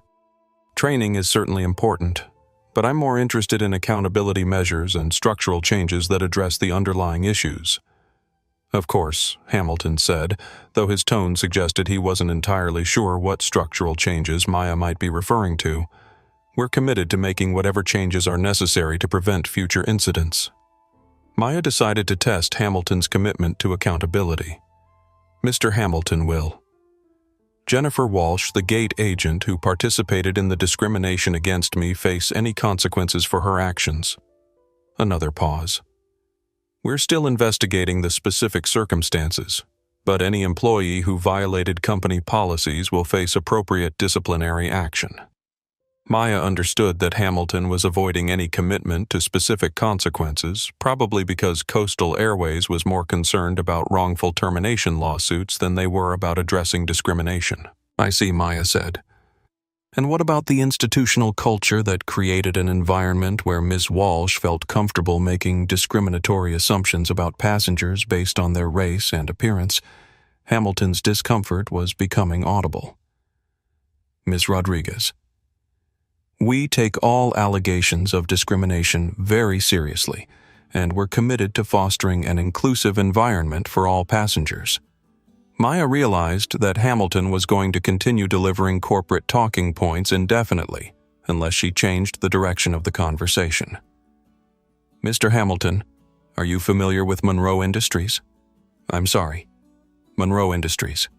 The aerospace parts manufacturer. They supply critical components for your aircraft fleet. Hamilton's voice changed slightly, taking on the tone of someone who was no longer reading from a script. Yes, Monroe is one of our key suppliers. They provide engine components and hydraulic systems under an exclusive contract. Maya smiled. That's correct. And as of yesterday afternoon, I'm the majority owner of Monroe Industries. The silence that followed was profound enough to be measured in geological time. Maya ended her call with Richard Hamilton and immediately contacted her executive team for an emergency strategy meeting. Within 2 hours, the senior leadership of Titan Capital Management had assembled in the conference room of their Century City offices, ready to discuss what Maya was already thinking of as the Coastal Airways acquisition. Sarah Martinez, chief legal counsel, had spent the morning reviewing Coastal Airways' corporate structure, debt obligations, and regulatory relationships. Her preliminary research suggested that the airline was more vulnerable to a hostile takeover than most people realized. Maya Coastal Airways has been struggling financially for the past 3 years, Sarah reported. Their debt-to-equity ratio is concerning their cash flow is inconsistent, and they've been burning through credit lines to fund operations. They're not in immediate danger of bankruptcy, but they're definitely not in a position to weather any major disruptions to their business model.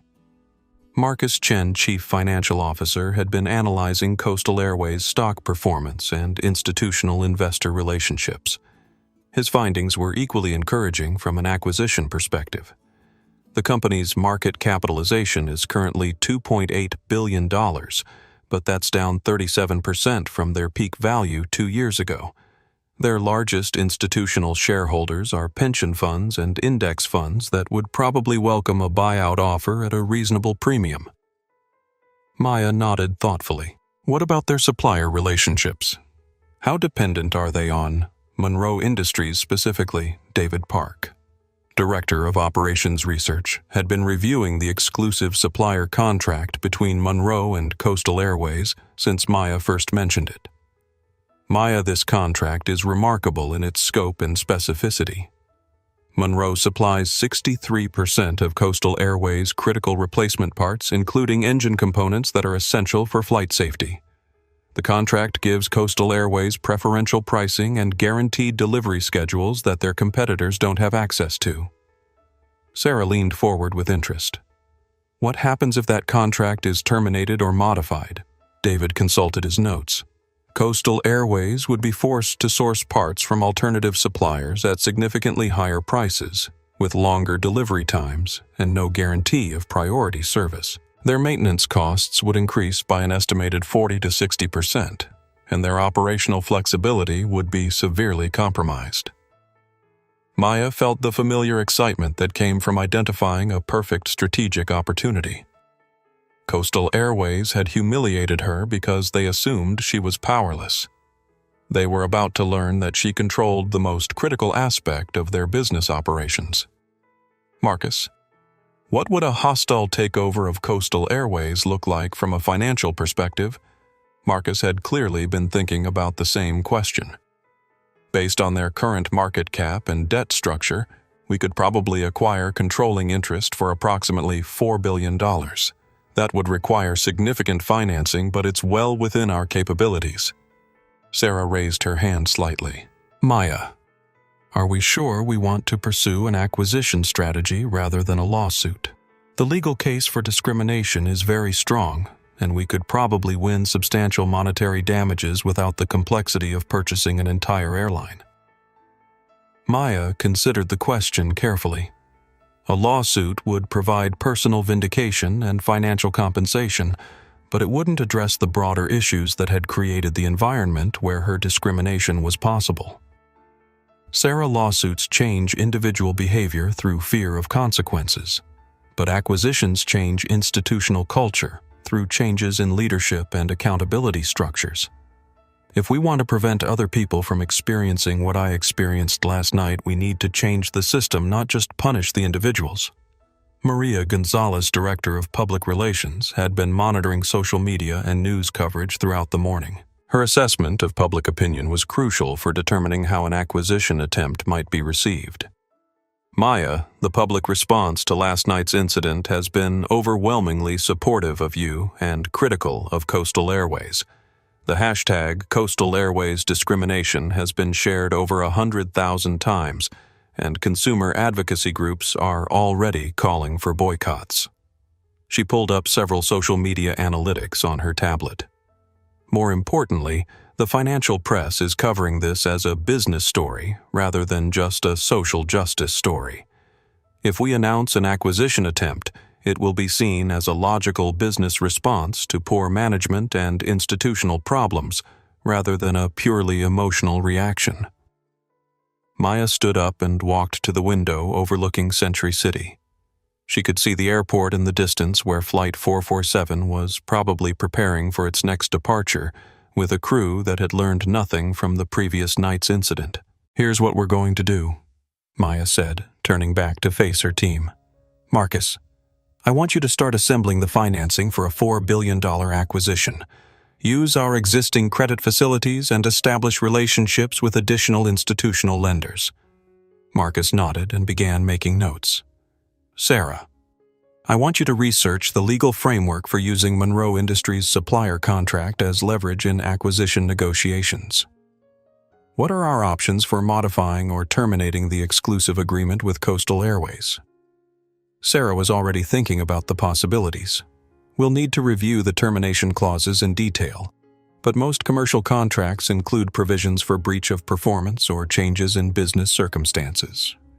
Maya continued assigning responsibilities.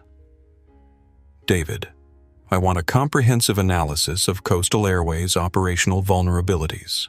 Which routes are most profitable, which aircraft are newest, which employee contracts are most expensive. Everything." David nodded eagerly. "I'll have a preliminary report by tomorrow morning.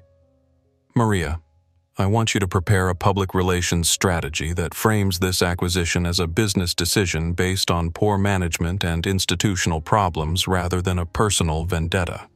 We want the narrative to focus on improving airline operations and customer service rather than revenge."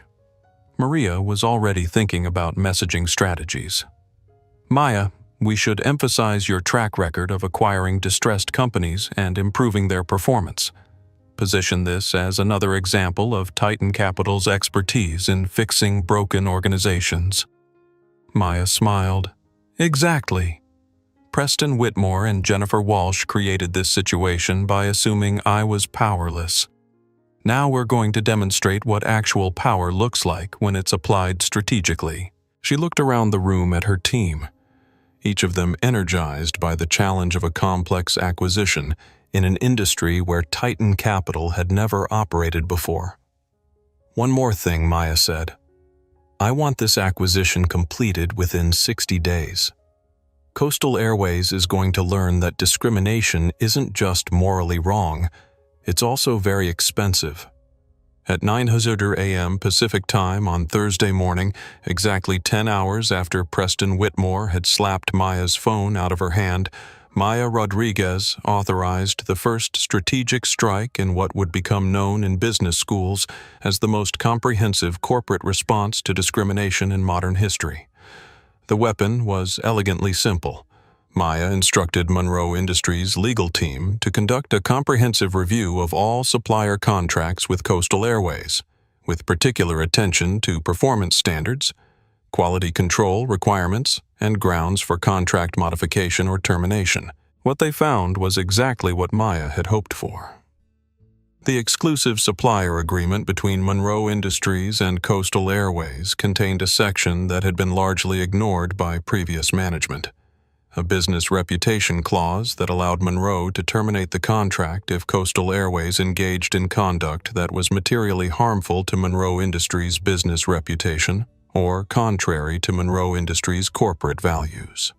Maya's legal team determined that Coastal Airways' discriminatory treatment of Maya, combined with the viral video footage that had associated the airline with racist behavior, constituted conduct that was materially harmful to Monroe Industries' business reputation.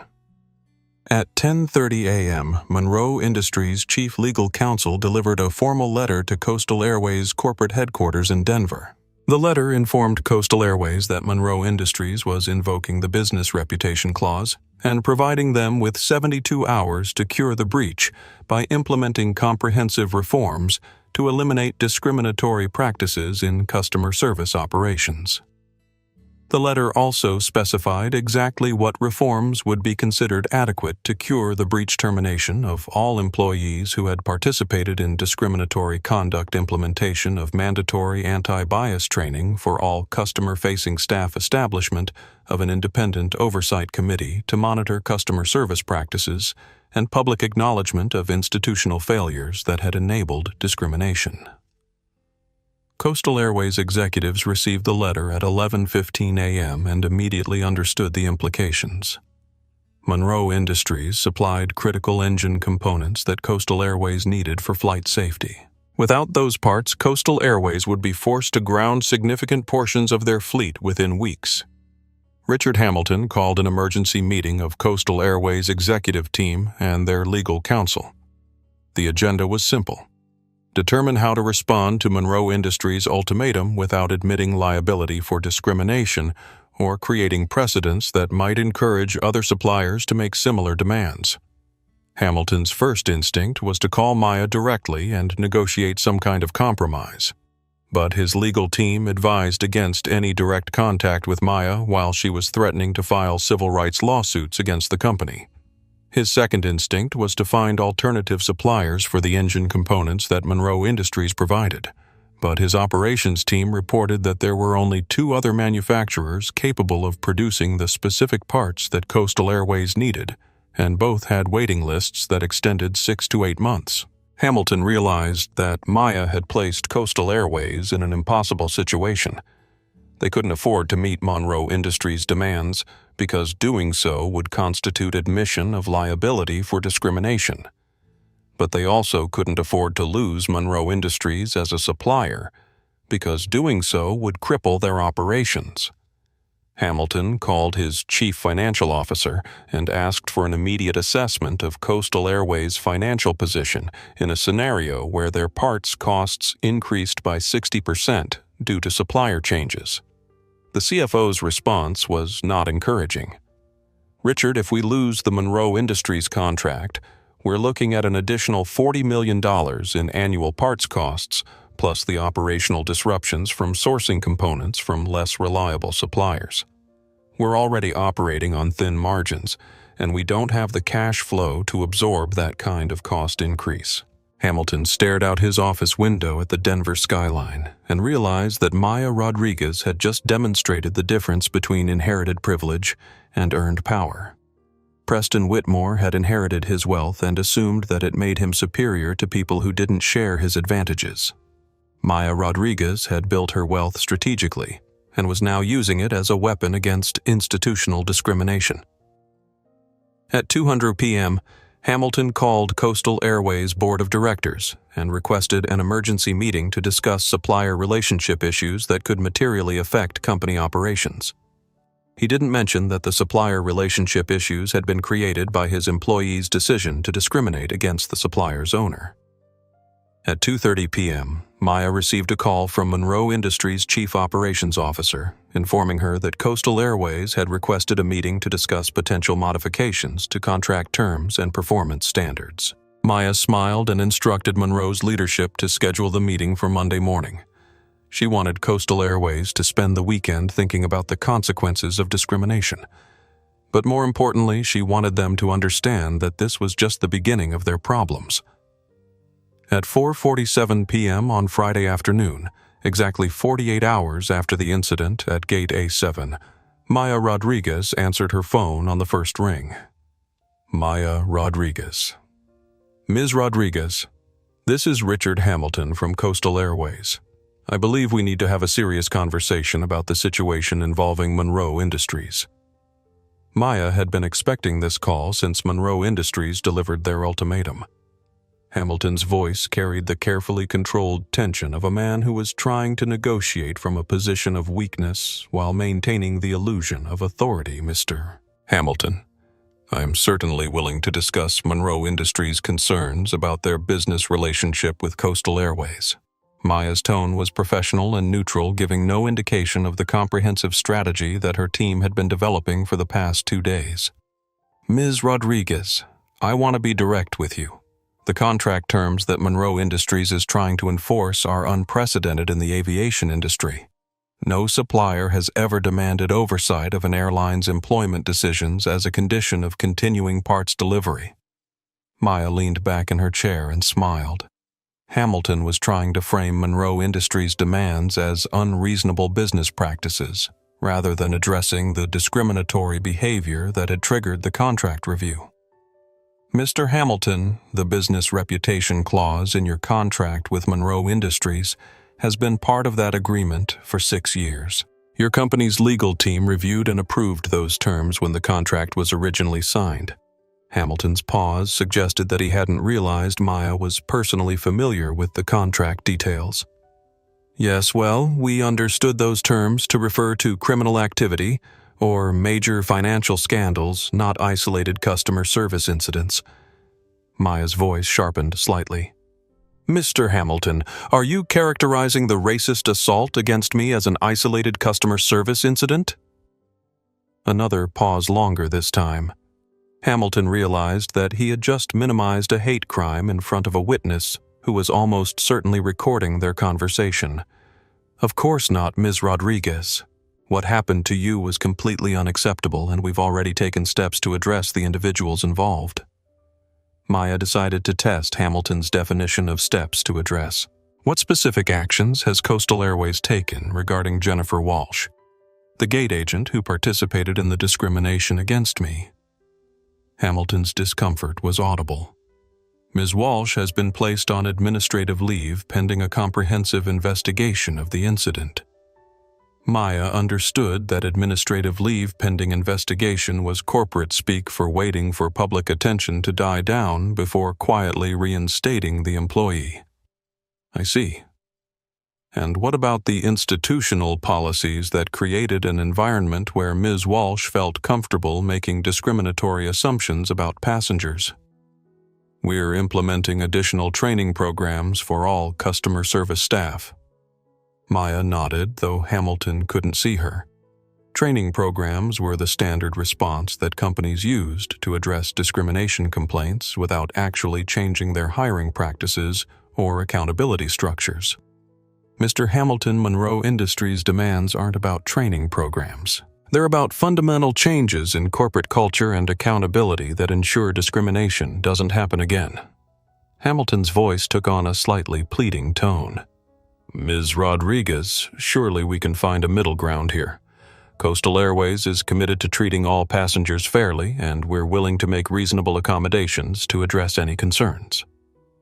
Maya felt a familiar cold calculation settling over her mind. Hamilton was still trying to negotiate as if he had leverage in this situation. Mr. Hamilton, what do you know about my background? The change of subject seemed to confuse Hamilton. I know that you're a successful businesswoman who was treated inappropriately by our staff. Maya smiled. I'm the founder and CEO of a $12 billion private equity firm that specializes in acquiring distressed companies and restructuring their operations for improved performance. Hamilton was quiet for a moment, apparently processing the implications of Maya's description of her expertise. Mr. Hamilton, your airline's market capitalization is currently $2.8 billion. Your debt-to-equity ratio is 1.7 to 1. Your cash flow has been negative for 6 of the past 12 quarters.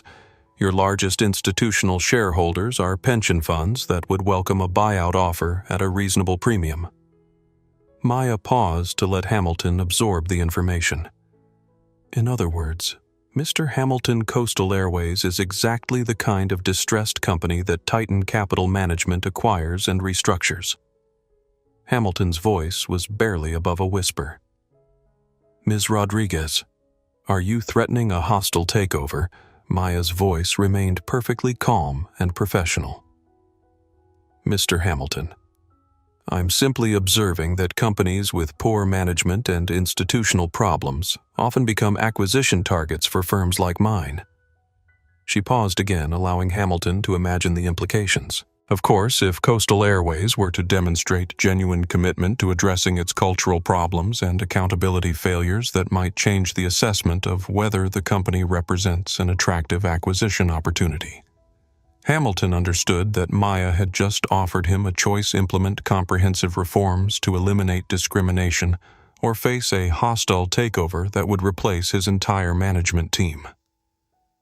Ms. Rodriguez, what specific reforms would Monroe Industries consider adequate to resolve this situation? Maya pulled out the list that her legal team had prepared.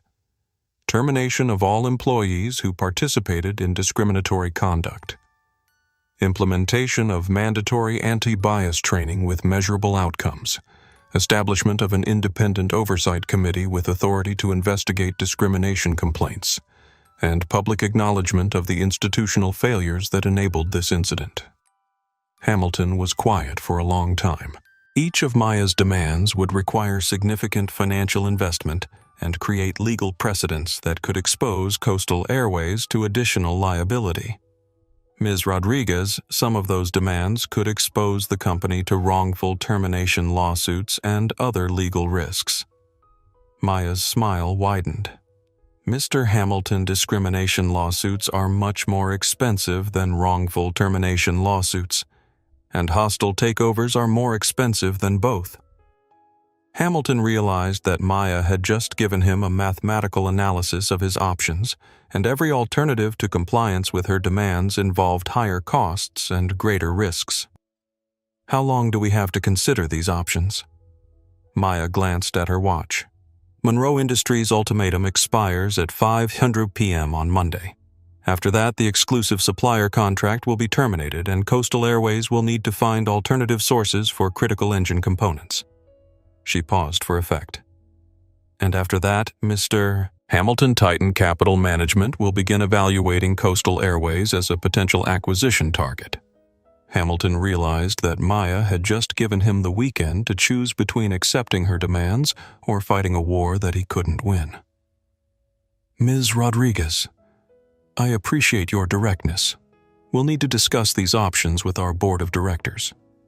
Maya's voice softened slightly, taking on the tone of someone offering helpful advice. Mr. Hamilton, I'd recommend moving quickly. Institutional investors don't like uncertainty, and your stock price has already declined 15% since news of the discrimination incident went viral. Hamilton hung up the phone and stared at his reflection in his office window. In 37 years of airline management, he had never been outmaneuvered so completely by a single phone call. Maya Rodriguez hadn't just threatened him. She had educated him about the cost of discrimination in language that any businessman could understand. At exactly 5:01 p.m. Pacific Time on Monday afternoon, Monroe Industries' chief legal counsel delivered a formal contract termination notice to Coastal Airways corporate headquarters. The timing was deliberate and symbolic. Maya Rodriguez had given Richard Hamilton precisely 72 hours to implement comprehensive reforms to address institutional discrimination, and Hamilton had spent those 72 hours trying to find a way to avoid accountability rather than accepting responsibility. The termination notice was legally precise and operationally devastating. Monroe Industries was immediately ceasing all parts delivery to Coastal Airways, canceling all pending orders and terminating the exclusive supplier relationship that had provided Coastal Airways with preferential pricing and priority service for 6 years. Hamilton received the termination notice at 5:23 p.m. and immediately called an emergency meeting of Coastal Airways' executive team. His chief operations officer delivered the operational implications in language that made every executive in the room understand the magnitude of their crisis. We have a 14-day supply of critical engine components in our inventory. After that, we'll need parts from alternative suppliers who charge 60% more than Monroe Industries and have delivery schedules that extend 4 to 6 weeks. We're looking at grounding 30% of our fleet within a month if we can't secure alternative parts sourcing immediately. Hamilton's chief financial officer provided the financial analysis. The increased parts costs will add approximately $40 million annually to our operational expenses. Combined with the reduced capacity from grounded aircraft, we're looking at a net impact of $70 to $80 million per year. Hamilton stared at the numbers and realized that Maya Rodriguez had just demonstrated the difference between theoretical power and actual power. Preston Whitmore had assumed that his inherited wealth and social connections gave him authority over people like Maya. But Maya owned the supply chain that kept Coastal Airways aircraft in the air. She had just turned off that supply chain with a single phone call. Hamilton's director of procurement spent the next 6 hours calling every aerospace parts manufacturer in the United States, trying to arrange emergency sourcing for the components that Monroe Industries had been providing. The response from alternative suppliers was uniformly discouraging. They were operating at full capacity, servicing their existing clients, and emergency orders would require premium pricing and extended delivery schedules. By Tuesday morning, Coastal Airways faced a choice between accepting parts costs that would eliminate their profit margins or grounding aircraft that generated their revenue. Hamilton realized that Maya had created a scenario where every possible decision would damage the company's financial position. But the operational crisis was only the beginning of Coastal Airways' problems. Maya's strategic vision extended far beyond supplier relationships. On Tuesday afternoon, major institutional investors who held Coastal Airways stock began receiving detailed financial analyses from anonymous sources. These analyses highlighted Coastal Airways' dependence on Monroe Industries, the financial implications of the contract termination, and the company's vulnerability to operational disruptions. The analyses were professionally prepared and mathematically precise, presenting Coastal Airways' situation as a case study in how poor management decisions could create existential threats to business operations. The discrimination incident was framed as evidence of institutional failures that posed ongoing risks to company reputation and financial performance. By Wednesday morning, Coastal Airways' stock price had dropped an additional 23%, and 3 major institutional shareholders had issued public statements expressing concern about the company's operational vulnerabilities and management accountability issues.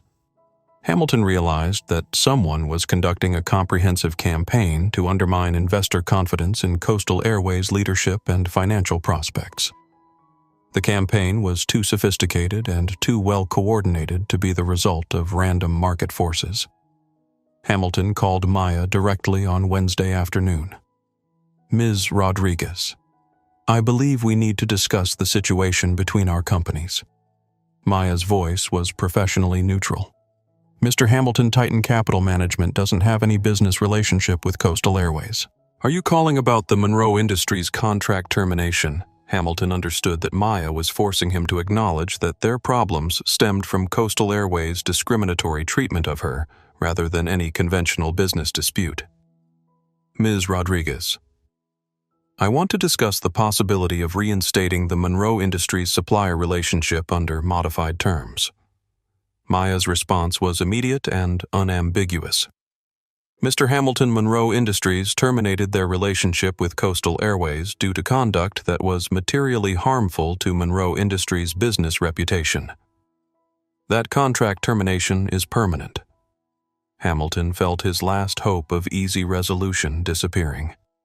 "Ms. Rodriguez, surely there's some accommodation we can reach. Coastal Airways is willing to implement additional training programs and oversight measures."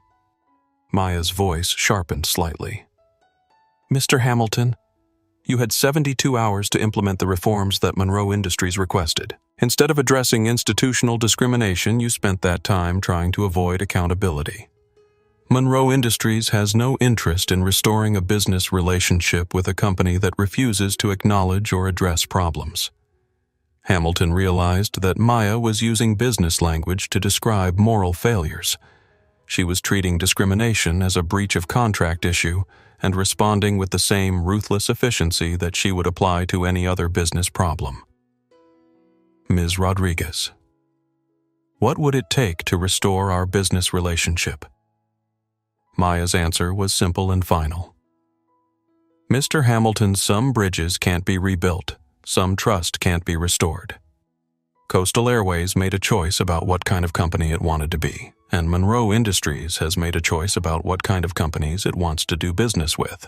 Hamilton hung up the phone and realized that Maya Rodriguez had just declared war on Coastal Airways, using weapons that he didn't know how to defend against. She wasn't just attacking the company financially, she was attacking it morally, operationally, and strategically, all while maintaining the appearance of conducting legitimate business decisions based on reasonable criteria. Hamilton looked at his stock price monitor and watched Coastal Airways' market value continue to decline in real time. Maya Rodriguez was winning. While Maya Rodriguez was strategically dismantling Coastal Airways' business operations, Preston Whitmore was discovering that consequences extended far beyond criminal charges and civil liability. By Wednesday morning, Whitmore Capital Strategies had received formal withdrawal notices from institutional investors, representing $1.1 billion in assets under management. The withdrawal notices were professionally worded and cited concerns about reputational risks and management judgment rather than explicitly mentioning Preston's racist behavior. But the message was unmistakable. Preston's largest client, the California Public Employees Retirement System, issued a public statement explaining their decision to terminate their relationship with Whitmore Capital Strategies. CalPERS does not tolerate discrimination in any form, and we cannot maintain business relationships with firms whose leadership has demonstrated conduct that violates our values and fiduciary responsibilities.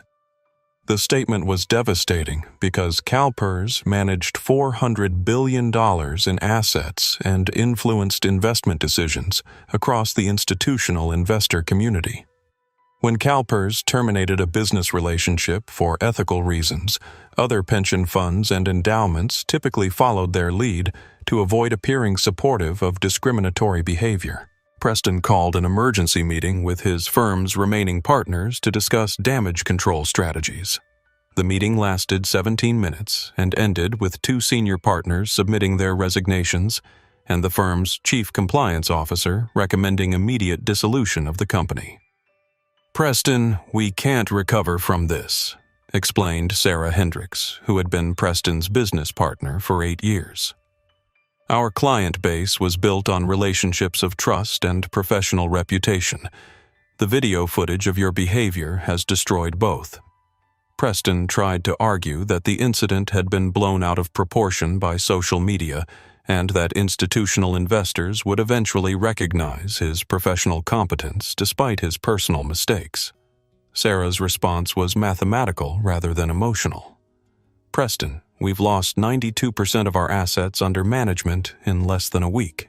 The remaining clients are demanding fee reductions to compensate for reputational damage. We don't have enough revenue to cover our operational expenses." Preston realized that his professional career had been destroyed more thoroughly than he had thought possible. Maya Rodriguez hadn't filed any lawsuits against him personally, hadn't made any public statements attacking his business competence, and hadn't directly contacted any of his clients. She hadn't needed to. The video footage of Preston's racist outburst had provided institutional investors with all the evidence they needed to conclude that he represented an unacceptable reputational risk. Preston's personal finances were equally catastrophic. His compensation at Whitmore Capital Strategies was tied to assets under management and investment performance.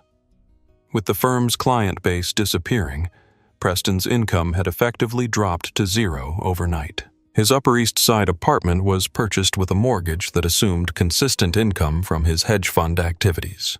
His children's private school tuition, his wife's shopping habits, and his country club memberships were all predicated on maintaining the lifestyle that his professional success had enabled. Preston's wife, Catherine Whitmore, had filed for divorce on Tuesday morning after consultations with 3 different attorneys convinced her that her financial interests required immediate separation from her husband's legal and reputational problems. "Preston, the lawyers are telling me that your civil liability exposure could extend to our joint assets," Catherine explained during their final conversation. "I can't allow your mistakes to destroy our children's financial security." Preston found himself alone in his apartment on Wednesday evening, reviewing bank statements that showed the rapid evaporation of the wealth that had supported his entitled worldview for 45 years. His legal bills were already approaching 6 figures, and his attorneys had warned him that Maya Rodriguez's civil lawsuit could result in damages that extended well beyond his liquid assets. Preston poured himself a glass of wine that cost more than most people earned in a day, and realized that Maya Rodriguez had accomplished something that he had thought impossible. She had made him understand what it felt like to be powerless. For the first time in his adult life, Preston Whitmore couldn't solve his problems with money connections or inherited advantages. His racist assumptions had led him to attack someone who possessed more actual power than he had ever imagined possible, and she was using that power to teach him about consequences in the most precise and comprehensive way imaginable. Preston's phone rang. The caller ID showed his criminal defense attorney. "Preston, we need to discuss your plea options. The prosecutor is offering a plea agreement that would avoid jail time in exchange for a guilty plea to assault charges and completion of a court-supervised anti-bias education program." Preston understood that accepting the plea agreement would create a permanent criminal record that would make him unemployable in the financial industry. But going to trial risked conviction on more serious charges, including hate crime enhancements that carried significant prison sentences. "What do you recommend?" Preston asked. His attorney's response was brutally honest. "Preston, the video evidence is overwhelming, and the hate crime enhancements are supported by your recorded statements about racial advantages and quotas. A jury is going to see you as a privileged white man who attacked a successful black woman because you couldn't accept that she was more accomplished than you are." Preston closed his eyes and tried to imagine explaining to his children why their father was a convicted criminal who had lost their home, their lifestyle, and their financial security because he couldn't control his racism during an airport confrontation. "I'll take the plea," he said quietly. As Preston hung up the phone, he realized that Maya Rodriguez had taught him the most expensive lesson of his life. The difference between inherited privilege and earned power was that inherited privilege could be taken away by someone with actual competence and strategic vision. Preston Whitmore had been born into wealth and assumed that it made him superior to people who hadn't shared his advantages. Maya Rodriguez had built wealth through intelligence and hard work, and she was using it to demonstrate the consequences of attacking people based on racist assumptions rather than actual achievement.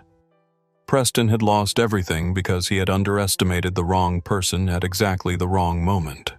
And Maya Rodriguez was just getting started. While Preston Whitmore's professional and personal life collapsed in spectacular fashion, the Coastal Airways employees who had participated in Maya's discrimination were discovering that their careers had been just as thoroughly destroyed, albeit through different mechanisms. Jennifer Walsh received her termination notice on Thursday morning via certified mail. The notice cited violation of company anti-discrimination policies, failure to follow established customer service protocols, and conduct detrimental to company reputation and operations. Jennifer's termination was particularly significant because Coastal Airways had initially tried to minimize her role in the incident by placing her on administrative leave rather than acknowledging that her discriminatory assumptions had triggered the entire confrontation. But Maya's legal team had made it clear that any civil rights lawsuit against Coastal Airways would include Jennifer as a named defendant, and that her employment status would be used as evidence of the company's commitment to addressing institutional discrimination. Coastal Airways legal counsel had advised immediate termination to demonstrate that the company took discrimination seriously and was willing to hold employees accountable for biased behavior. Jennifer's termination meant the loss of her pension benefits, her health insurance, and her professional reputation in the airline industry. At 48 years old, with 15 years of experience in airline customer service, Jennifer discovered that her employment prospects were effectively zero because the viral video footage had made her unemployable in any customer-facing position. Jennifer's husband called Maya's office and requested a meeting to discuss the possibility of a public apology that might mitigate the damage to Jennifer's career. Maya's assistant politely declined the meeting request and referred Jennifer's husband to Titan Capital Management's legal department, where he was informed that any public statements about the incident should be coordinated with Maya's attorneys to avoid additional legal complications. Carmen Valdez, the flight attendant who had witnessed the discrimination without intervening, faced a different but equally significant consequence. Carmen kept her job with Coastal Airways but was required to complete 40 hours of anti-bias training and was transferred to domestic routes with lower pay and less prestigious assignments. More importantly, Carmen was promoted to a newly created position, Director of Customer Experience and Anti-Discrimination Training, Her responsibility was to develop and implement training programs that would prevent future incidents of discriminatory customer service. Carmen's promotion was Maya's idea, suggested through Monroe Industries' consultation with Coastal Airways about operational improvements. Maya had recognized that Carmen's internal conflict during the incident revealed someone with moral instincts who had been constrained by fear of company retaliation rather than personal bias. Carmen Valdez understood that what was happening was wrong. Maya explained to her legal team. She needs to be empowered to prevent similar situations, rather than punished for failing to stop something that her supervisors should have prevented. Carmen accepted her new position with gratitude and determination. She understood that Maya Rodriguez had given her an opportunity to transform her guilt about the incident into meaningful action that could protect future passengers from discrimination. Carmen's first initiative was a comprehensive review of Coastal Airways' customer service protocols, with particular attention to situations where passenger complaints might be influenced by unconscious bias rather than legitimate policy concerns. Her second initiative was the establishment of a confidential reporting system that would allow employees to document discriminatory behavior without fear of retaliation from supervisors or colleagues. Carmen's work was revolutionary within the airline industry because it focused on prevention rather than reaction, and because it treated discrimination as an operational problem that could be solved through better policies and training rather than just a legal liability that needed to be managed. Maya monitored Carmen's progress through Monroe Industries' ongoing consultation with Coastal Airways about supplier relationships and operational improvements. She was pleased to see that Carmen was taking seriously the responsibility that came with her promotion. 6 months later, Carmen would be invited to speak at the International Aviation Customer Service Conference about innovative approaches to preventing discrimination in airline operations. Her presentation would be titled, "From Witness to Leader: How One Incident Changed Our Understanding of Customer Service Excellence." But the most significant personnel change at Coastal Airways was the resignation of Richard Hamilton as Chief Executive Officer. Hamilton announced his resignation on Friday morning, exactly 1 week after Maya's discrimination incident. His resignation letter cited personal responsibility for institutional failures that enabled discriminatory conduct and damaged company reputation. Hamilton's resignation was voluntary, but Maya's acquisition strategy had made his position untenable.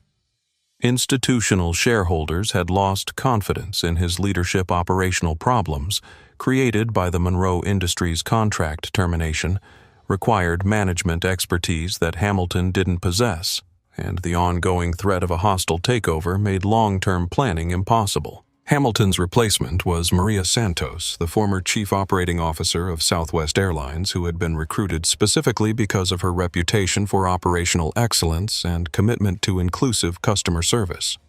Santos's first action as CEO was to issue a public statement accepting full corporate responsibility for the discrimination that Maya had experienced and committing Coastal Airways to comprehensive reforms that would prevent similar incidents. Her second action was to contact Maya directly and request a meeting to discuss the possibility of restoring the business relationship between Coastal Airways and Monroe Industries under new management and improved policies. Maya agreed to the meeting but made it clear that any restoration of business relationships would require demonstration of genuine cultural change rather than just policy modifications. Ms. Santos, Maya said during their phone conversation, "Institutional problems require institutional solutions. I'm interested in seeing whether Coastal Airways can become a different kind of company under your leadership." Santos understood that Maya was offering Coastal Airways a path to redemption, but only if the company could prove that it had genuinely transformed its approach to customer service and employee accountability. The path forward would require more than apologies and training programs. It would require fundamental changes in how Coastal Airways operated and how its employees understood their responsibilities to passengers, regardless of race appearance or perceived economic status. Maya Rodriguez had just given Coastal Airways an opportunity to become the kind of company that could earn Monroe Industries' respect and business partnership. But she had also demonstrated that companies unwilling to address discrimination would face consequences far beyond legal liability or public relations problems. They would face financial warfare conducted by someone with the resources and strategic vision to win. The destruction of Preston Whitmore's career and the comprehensive response to Coastal Airways' institutional discrimination sent shockwaves through multiple industries, creating consequences that extended far beyond the immediate participants in Maya Rodriguez's airport confrontation. Within the private equity and hedge fund community, institutional investors began conducting comprehensive reviews of their relationships with fund managers who had histories of discriminatory behavior or controversial public statements. The speed and totality of Preston's professional collapse had demonstrated that reputational risks could translate into existential business threats more quickly than anyone had previously imagined. CalPER's decision to terminate their relationship with Whitmore Capital Strategies had triggered similar reviews at pension funds across the country. Investment committees that had previously considered discrimination complaints to be legal problems rather than business risks were now treating bias incidents as potential threats to investment returns and fiduciary responsibilities. Harvard Business School announced that they were developing a case study about Preston Whitmore's downfall for their executive education programs. The case study would examine how personal biases could create professional vulnerabilities and how reputation risk had become a critical factor in institutional investment decisions. Within the airline industry, Maya's strategic use of supplier relationships as leverage against discriminatory behavior had created unprecedented awareness of operational vulnerabilities that companies had never considered. Every major airline began reviewing their supplier contracts for business reputation clauses and other provisions that could be used against them if their customer service practices were challenged by powerful individuals or organizations. American Airlines announced a comprehensive review of their customer service protocols with particular attention to situations where passenger complaints might be influenced by unconscious bias. Their chief executive officer issued a public statement emphasizing that operational excellence requires treating every passenger with dignity and respect, regardless of appearance or perceived economic status. Delta Airlines established a new position, Vice President of Customer Experience and Inclusion, with responsibility for ensuring that customer service policies were applied consistently across all passenger demographics. Southwest Airlines, which had already established a reputation for inclusive customer service, used the Coastal Airways incident as an opportunity to publicize their own anti-discrimination training programs and their track record of promoting diversity in management positions.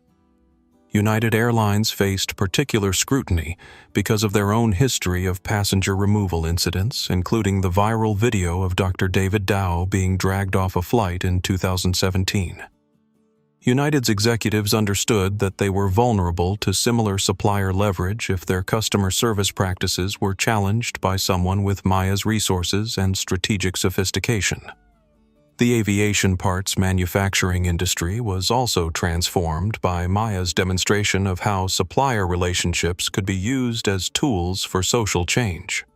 Monroe Industries received inquiries from civil rights organizations about developing supplier contracts that included anti-discrimination clauses as standard terms. Other aerospace manufacturers began incorporating similar language into their customer agreements, recognizing that business reputation clauses could provide powerful leverage for addressing discriminatory behavior. The International Association of Aerospace Manufacturers announced that they were developing industry-wide standards for supplier contract language that would address customer service practices and institutional discrimination. Boeing and Airbus both issued statements supporting the development of industry standards that would encourage ethical business practices and inclusive customer service among their airline customers. Wall Street's response to Maya's strategic campaign was particularly significant.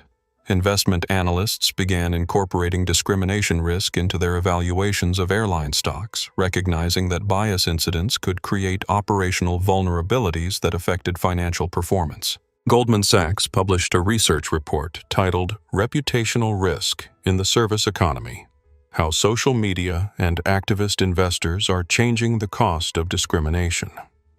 The report highlighted Maya's strategic response as an example of how discrimination incidents could create existential threats to company operations and shareholder value.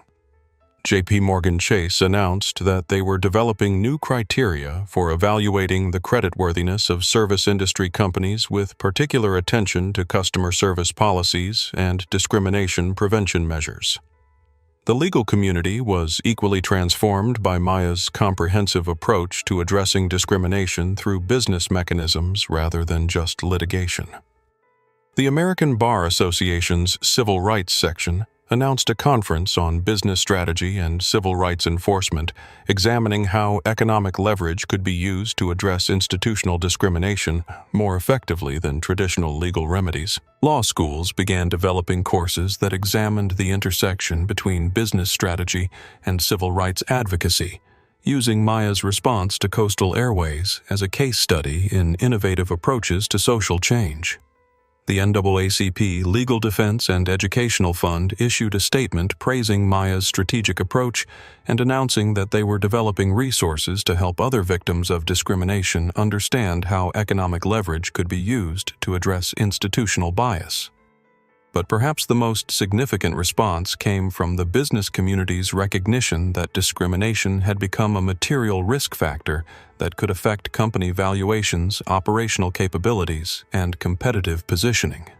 The Harvard Business Review published an article titled "The Maya Rodriguez Model: How Civil Rights Became a Business Strategy," examining how individual victims of discrimination could use economic leverage to create widespread institutional change. The article concluded that Maya's strategic response represented a new model for addressing discrimination that was more effective than traditional approaches because it created financial incentives for companies to prevent bias rather than just legal penalties for companies that allowed it to occur.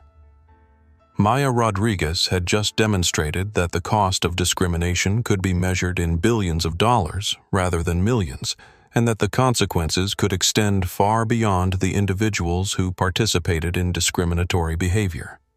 She had made discrimination expensive in ways that the civil rights movement had never achieved through legal advocacy alone. And she was still not finished. 6 months after the incident at Gate A7, Maya Rodriguez stood in the boardroom of Monroe Industries headquarters, reviewing the final report on what had become known throughout the business world as the Dignity in Transit Initiative. The initiative had grown far beyond Maya's original response to her discrimination at Coastal Airways. What had begun as strategic leverage against a single airline had evolved into the most comprehensive effort to address discrimination in the transportation industry that had ever been implemented by private sector companies. Monroe Industries had partnered with civil rights organizations, industry associations, and federal agencies to develop new standards for supplier contracts that included measurable anti-discrimination requirements. The standards had been adopted by 67 aerospace manufacturers and had become the industry norm for business relationships with airlines, shipping companies, and other transportation providers. Under Maya's leadership, Monroe Industries had established the Transportation Justice Fund, a $50 million initiative that provided financial support for civil rights organizations working to address discrimination in travel and shipping. The fund also supported legal advocacy for individuals who experienced discrimination but lacked the resources to pursue comprehensive legal remedies. Carmen Valdez had become the national spokesperson for the initiative. Her transformation from conflicted witness to industry leader had inspired thousands of transportation workers to report discriminatory practices and advocate for policy changes within their companies. Carmen's training programs had been implemented at 43 airlines, and her confidential reporting approach had documented over 300 incidents of discriminatory customer service practices that had been addressed through policy changes and personnel accountability measures. Maya. "I wanted you to see the latest numbers," Carmen said, handing over a comprehensive report on industry-wide changes that had resulted from the Dignity in Transit initiative. The statistics were remarkable. Discrimination complaints in the airline industry had decreased by 47% over the past 6 months, primarily because companies had implemented prevention measures rather than just reaction protocols. Customer satisfaction scores had increased across all demographic groups, but the improvements were most significant among passengers who had previously experienced discrimination or bias in airline customer service. Employee satisfaction had also increased, particularly among customer service workers, who reported feeling more confident about addressing discriminatory behavior when they witnessed it. The most important change, Carmen continued, is that employees are no longer afraid to speak up when they see discrimination happening. We've created approaches that protect people who do the right thing instead of punishing them for challenging authority. Maya nodded with satisfaction. The institutional changes were exactly what she had hoped to achieve through strategic pressure rather than just legal action. But the most significant transformation had occurred at Coastal Airways itself. Maria Santos had proven to be an exceptional CEO who understood that operational excellence required comprehensive attention to customer service equity.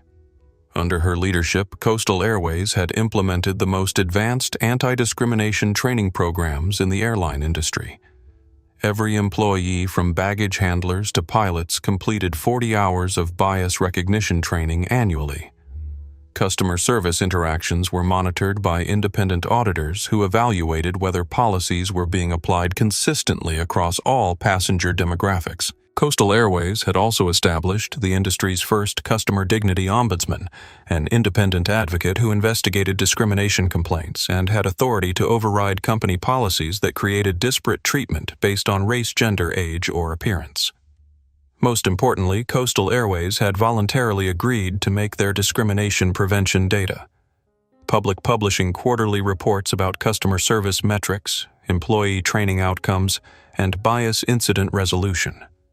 The transparency had initially been risky because it exposed Coastal Airways to greater scrutiny than their competitors faced. But the risk had paid off through increased customer loyalty and positive media coverage that positioned the airline as an industry leader in inclusive customer service. Maya had been impressed enough by Santos's leadership to authorize Monroe Industries to resume business relationships with Coastal Airways under a new contract that included enhanced accountability measures and ongoing consultation about operational improvements. The renewed business relationship had been announced as a model for how companies could rebuild trust after institutional failures by demonstrating genuine commitment to change rather than just public relations gestures. But Maya's most innovative contribution to industry transformation had been the development of the Discrimination Impact Assessment, a standardized tool that companies could use to evaluate whether their policies created disparate treatment based on demographic characteristics. The assessment had been adopted by companies across multiple industries as a proactive measure for preventing discrimination rather than just addressing it after incidents occurred. Federal agencies had also embraced the assessment as a tool for regulatory compliance, and several states had incorporated it into their civil rights enforcement mechanisms. Maya's approach had demonstrated that business innovation could address social problems more effectively than traditional regulatory approaches, particularly when companies were given economic incentives to prevent discrimination rather than just legal penalties for allowing it to occur. The Harvard Business Review had published a follow-up article titled "The Economics of Equality: How Market Mechanisms Can Advance Civil Rights," examining how Maya's strategic approach had created financial incentives for companies to implement comprehensive anti-discrimination measures. The article concluded that Maya's model represented a breakthrough in civil rights advocacy because it aligned corporate profit motives with social justice outcomes rather than treating them as competing interests. Maya understood that institutional change required more than policy modifications or training programs. It required fundamental shifts in how companies understood the business value of treating all customers with dignity and respect. The Dignity in Transit initiative had created those fundamental shifts by demonstrating that discrimination was not just morally wrong but also operationally inefficient and financially costly. Companies that implemented comprehensive anti-discrimination measures experienced improved customer satisfaction, enhanced employee morale, reduced legal liability, and strengthened brand reputation. Companies that failed to address institutional bias faced supplier relationship challenges, increased regulatory scrutiny, consumer boycotts, and acquisition threats from activist investors. Maya had created a business environment where doing the right thing was also the profitable thing, and where discriminatory behavior carried economic consequences that extended far beyond legal penalties. The transformation had been comprehensive, lasting, and more effective than decades of traditional civil rights advocacy had achieved. Maya Rodriguez had proven that the most powerful tool for social change wasn't legislation or litigation. It was ownership. 2 years after the incident at Gate A7, Maya Rodriguez received an invitation that surprised her more than any business deal she had ever negotiated. The letter was handwritten on personal stationery, and the signature at the bottom belonged to Rebecca Thompson, the retired elementary school teacher from Minneapolis, who had witnessed Preston Whitmore's racist outburst. "Dear Ms. Rodriguez," the letter began, "I hope you remember me as one of the passengers on Flight 447 who witnessed your humiliation and your grace under pressure. I wanted to invite you to speak at our annual Education for Justice gathering because your response to discrimination has inspired teachers across the country to think differently about how we prepare students for an inclusive society." Maya accepted the invitation and found herself 3 weeks later standing in front of an audience of 400 elementary school teachers, discussing how her experience had shaped her understanding of the relationship between economic power and social justice. But the most meaningful conversation happened after the formal presentation, when Rebecca approached Maya privately to share how the airport incident had changed her own perspective on race and privilege. "Ms. Rodriguez, I need to be honest with you. Before that night at the airport, I thought racism was something that happened to other people in other places. I had never seen such blatant discrimination in person, and I had never watched someone respond to it with such strategic intelligence." Rebecca paused, clearly struggling with emotions that she was still processing 2 years later. "Watching you maintain your dignity while that man attacked you taught me something about courage that I had never understood before. But watching you turn that attack into widespread change for other people taught me something about power that I had never imagined possible." Maya listened with the attention she gave to all honest conversations about race and discrimination. She had learned that white people who acknowledged their previous ignorance about racism were often the most effective advocates for inclusive policies, once they understood the scope of the problems they had previously overlooked. "Rebecca, what changes have you made in your own life since that night?" Rebecca smiled with the expression of someone who had discovered a new sense of purpose. "I went back to school to get a master's degree in multicultural education. I've completely redesigned my curriculum to help children understand how bias affects people's opportunities and how they can recognize discrimination when they see it." She pulled out her phone and showed Maya photos from her classroom. "I teach third graders about civil rights history, but I also teach them about contemporary examples like your response to Coastal Airways. I want them to understand that fighting discrimination isn't just about protesting. It's also about building the kind of power that can create lasting change." Maya was impressed by Rebecca's commitment to translating her awakening about racism into practical educational changes that would affect hundreds of children over the course of her remaining teaching career. But Rebecca's story was only one of dozens of personal transformations that had resulted from the viral documentation of Maya's airport experience. David Kim had used his tech industry connections to develop an app called Witness that allowed people to document discrimination in real time and connect with legal advocacy organizations that could provide support and resources. The app had been downloaded over 2 million times and had been used to document thousands of discrimination incidents across multiple industries. More importantly, the app's data had been used by civil rights organizations to identify patterns of institutional bias that might not have been visible through individual complaint processes. David had left his corporate tech job to work full-time on expanding the Witness platform and developing additional tools that could help victims of discrimination access legal and financial resources. Maya, your example showed me that technology should be used to amplify justice rather than just convenience, David explained during a phone conversation about the app's impact. Watching you turn documentation of discrimination into institutional change inspired me to think about how digital tools could democratize access to the kind of strategic response that you were able to implement. Maria Santos, who had documented Maya's discrimination on her travel blog, had transformed her social media platform into a comprehensive resource for travelers who experienced bias in airlines, hotels, and other hospitality services. Maria's YouTube channel had grown to over 500,000 subscribers, and her documentation of discrimination incidents had led to policy changes at dozens of companies across the travel industry. But Maria's most significant contribution had been her work with the Transportation Security Administration to develop new training programs for airport security personnel who often made the same kinds of biased assumptions that had led to Maya's confrontation with Preston Whitmore. I realized that my role as a travel blogger gave me a responsibility to document problems but also to advocate for solutions, Maria explained.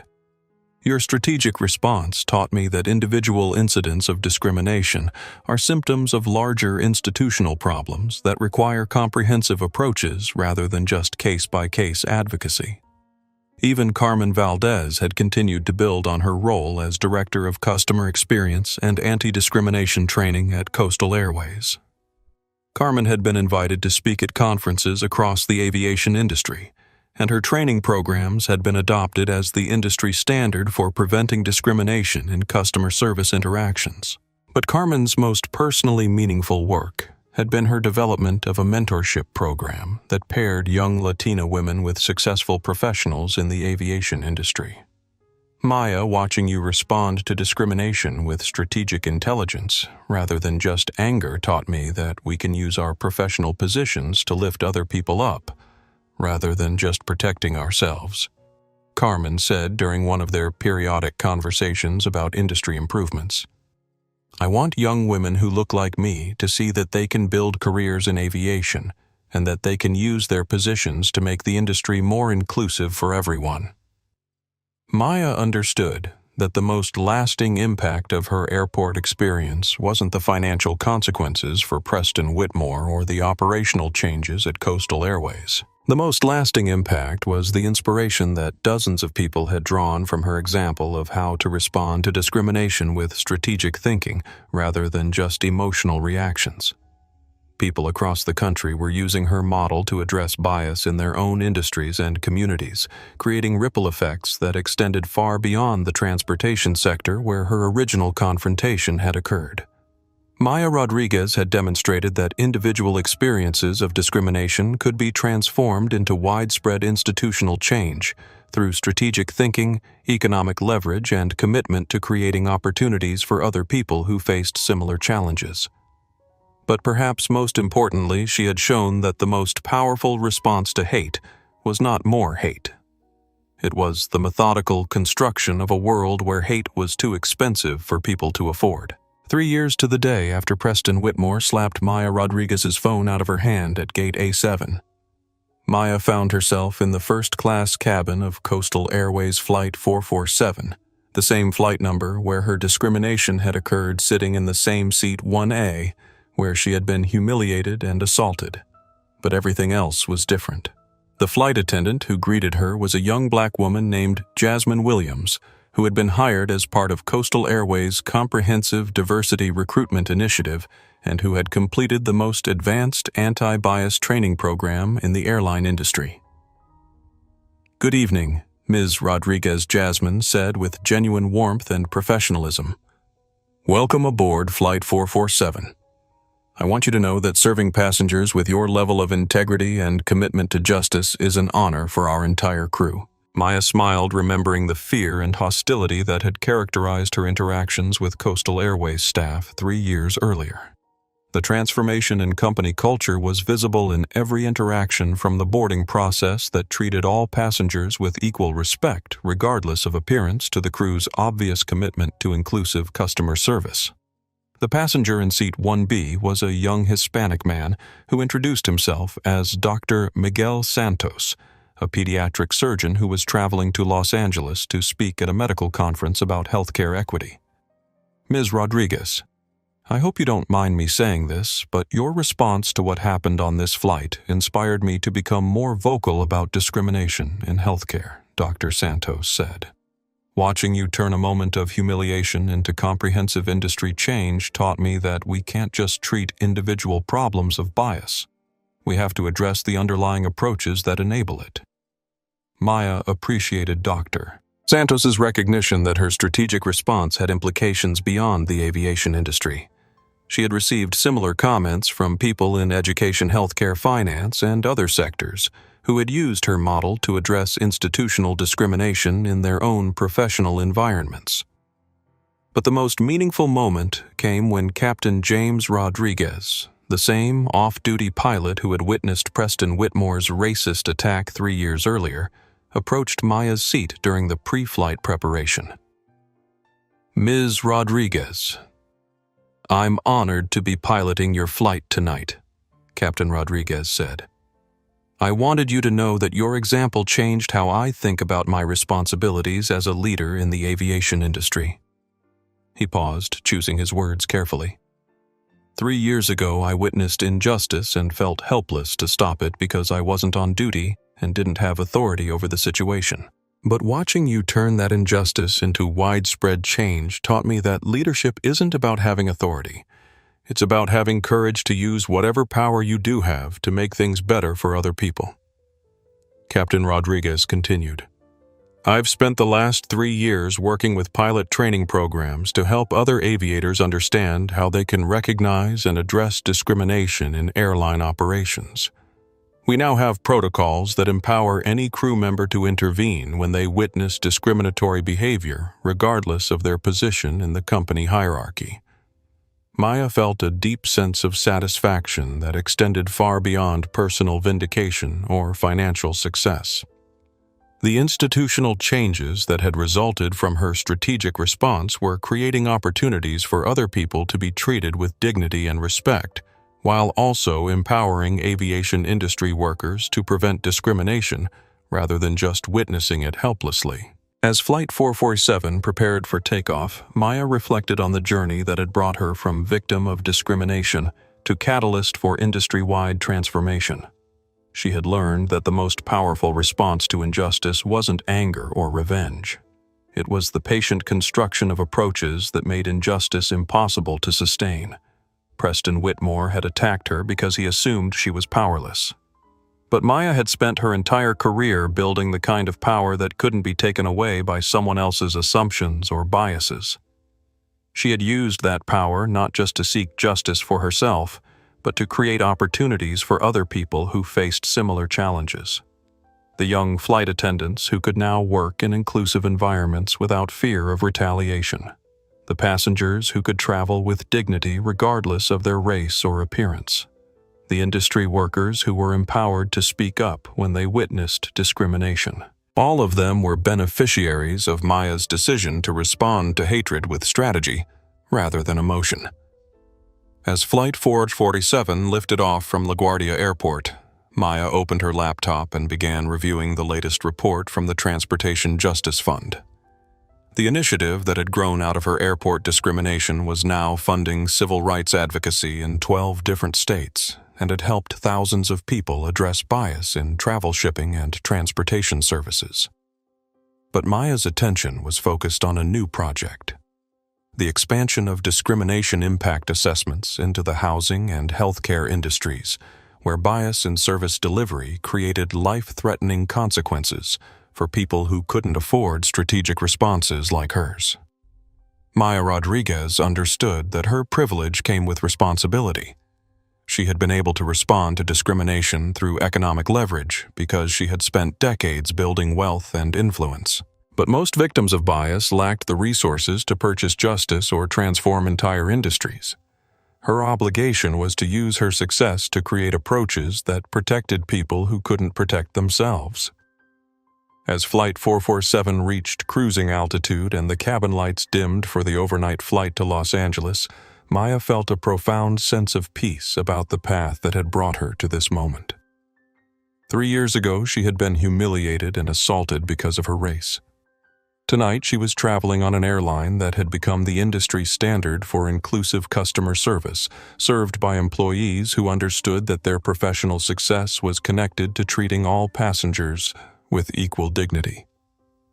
Maya Rodriguez had kept the promise she had made to herself at 16 years old in that hotel lobby in La Jolla. Never again would she be in a position where someone could question whether she belonged somewhere because of how she looked. But more importantly, she had used her power to ensure that other people would also be protected from the kind of discrimination that had shaped her own journey to success. When they try to make you small, Maya thought as she closed her laptop and prepared to sleep, remember that you might just own the building they're standing in. But even if you don't own the building yet, you can always start building a better one. Justice isn't about revenge. It's about creating a world where revenge isn't necessary. Maya Rodriguez had built that world one strategic decision at a time, and she had proven that the most powerful weapon against hate isn't more hate. It's the quiet, methodical construction of love made manifest through approaches that protect everyone's dignity. The plane flew through the night carrying its passengers toward a future that was more just because one woman had refused to accept that discrimination was simply the cost of existing while black in America. She had made discrimination the cost of existing while cruel in America instead. And that had made all the difference. If this story moved you, please hit that like button right now. Share this video with someone who needs to hear about standing up for what's right, even when the world tells you to sit down. Subscribe and ring that notification bell, because when we document injustice and hold people accountable, we change the world one story at a time. Drop a comment below if you've ever been underestimated or discriminated against. Your voice matters. Your story matters. And together we can make sure that dignity and respect aren't just privileges for some, but rights for everyone. Remember, true power isn't about shouting the loudest or making the biggest scene. True power is quiet, strategic, and changes everything without ever raising its voice. Stay strong, stay smart, and never forget that justice delayed is not justice denied when you have the tools to make it happen. See you in the next story.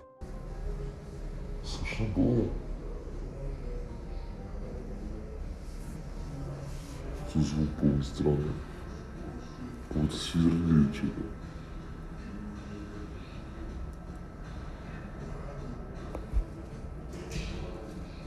Пацан спонсор пальца Анара Бэтбум. Промокод стая. До 10 тысяч фрегатов вы можете получить. Что они делают?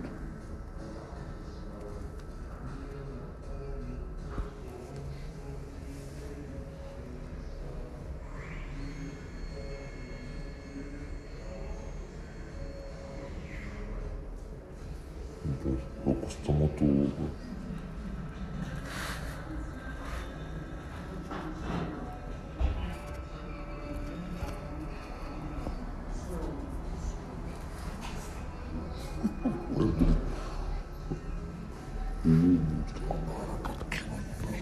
Обрезание себе сделал. Нормально, где у нас сильно это мы не сделаем. Твой на целую свадьбу. Его связали и часы с цепочкой забрали. Ну и хер с ним.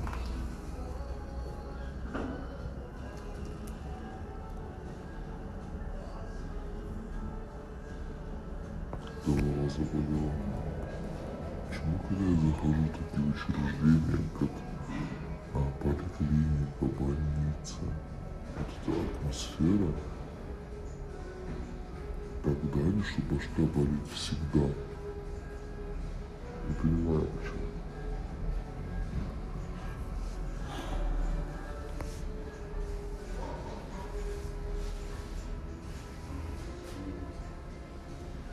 Она там смеется что-то. Она там уже накинулся на нее.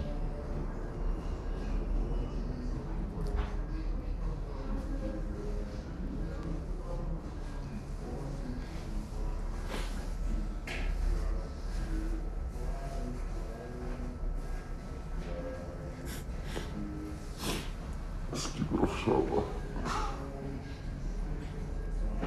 Идиоты.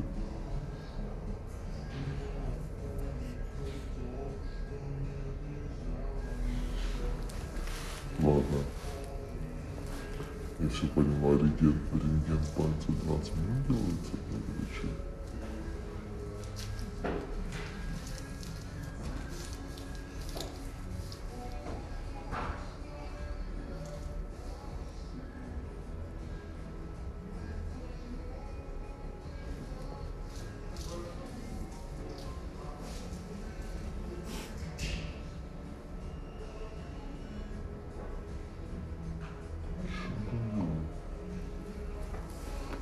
Также просит оставлять в них надежду в гардеробе, не шуметь, не стучать.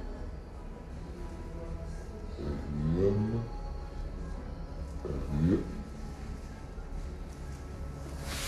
Чудо.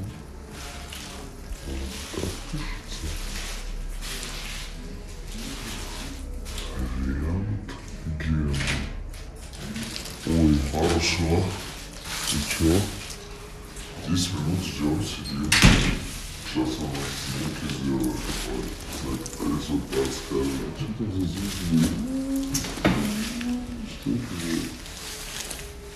Часы битвы.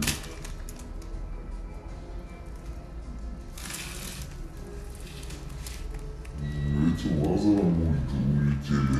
Ультразвуком распилило нахер. Конечно. А ты звезды, я что смеялась?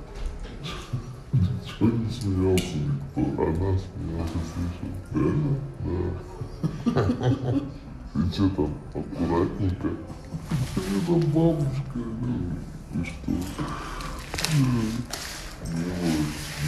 Реально не смеялся.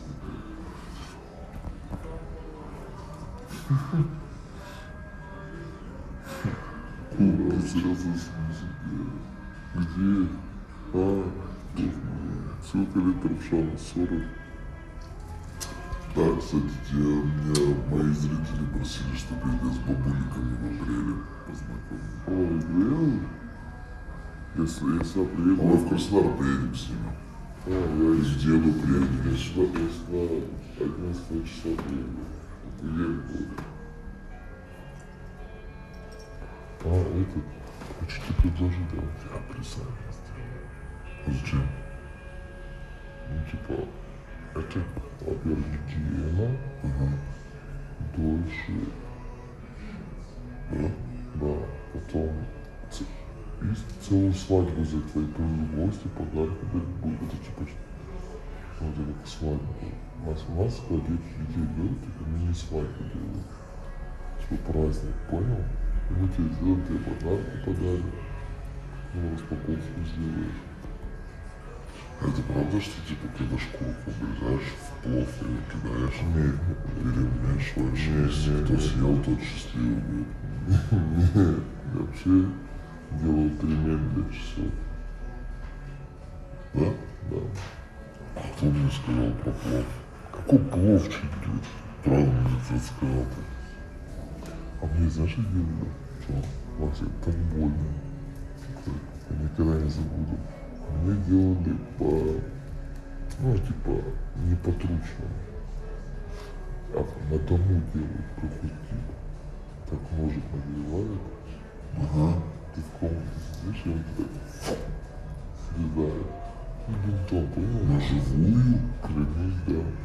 А мне делали больнице под анестезией перманентный был. И самое боль, до сих пор помню каждую секунду, когда мы снимали бинты, застывшей кровью, прикинь, бинты оттуда снимают. А как я живу, клянусь, я до сих пор помню, я орал на всю больницу, как мне так снимали бинт, и потом... Подожди, а если типа чувствительность меньше, соответственно, он и меньше вставать будет? Нет, чувствительность... Нет, не понял. Но чувствительность меньше он ставит, значит, ты можешь. Ну, дольше. А как?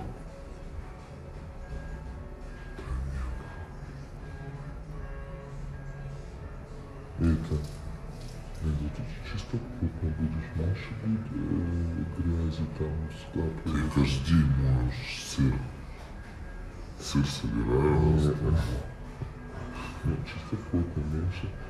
Меж варениковка держится на брынзовом промысле. Давай сделаем. Да не хочу. Себе сейчас делать лазеры. Сейчас лазером и все. Нет. Вот. Нет, спасибо.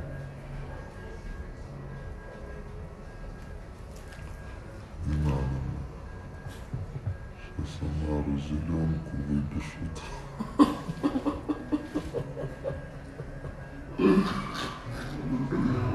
Когда прикольно сделать, и скажут, иди пусть бабушка поплюет. Это было такое? И у нас пришел, у меня одноклассник был, я к ним пришел, у них что болел глаз. И мне сказали, иди, сейчас тебе бабушка в глаз поплюет. И он тебе пройдет. Такое было.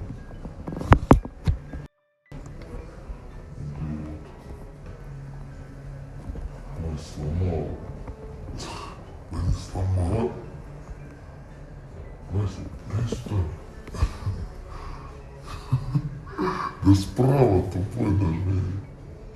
Вот. Ничего не сломал.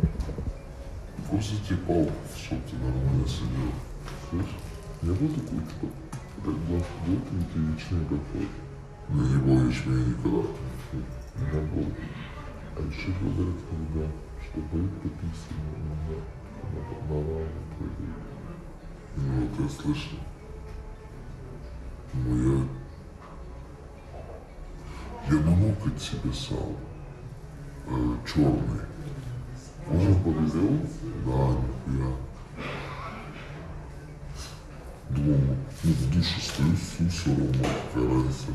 Типа, ноготь вот черный у меня. Из-за того, что я придавил стулом, ну, по стул, может, быстрее придет. Почернело что больше. Либо у меня закрывать чаши такие вот советы были. Не знаю.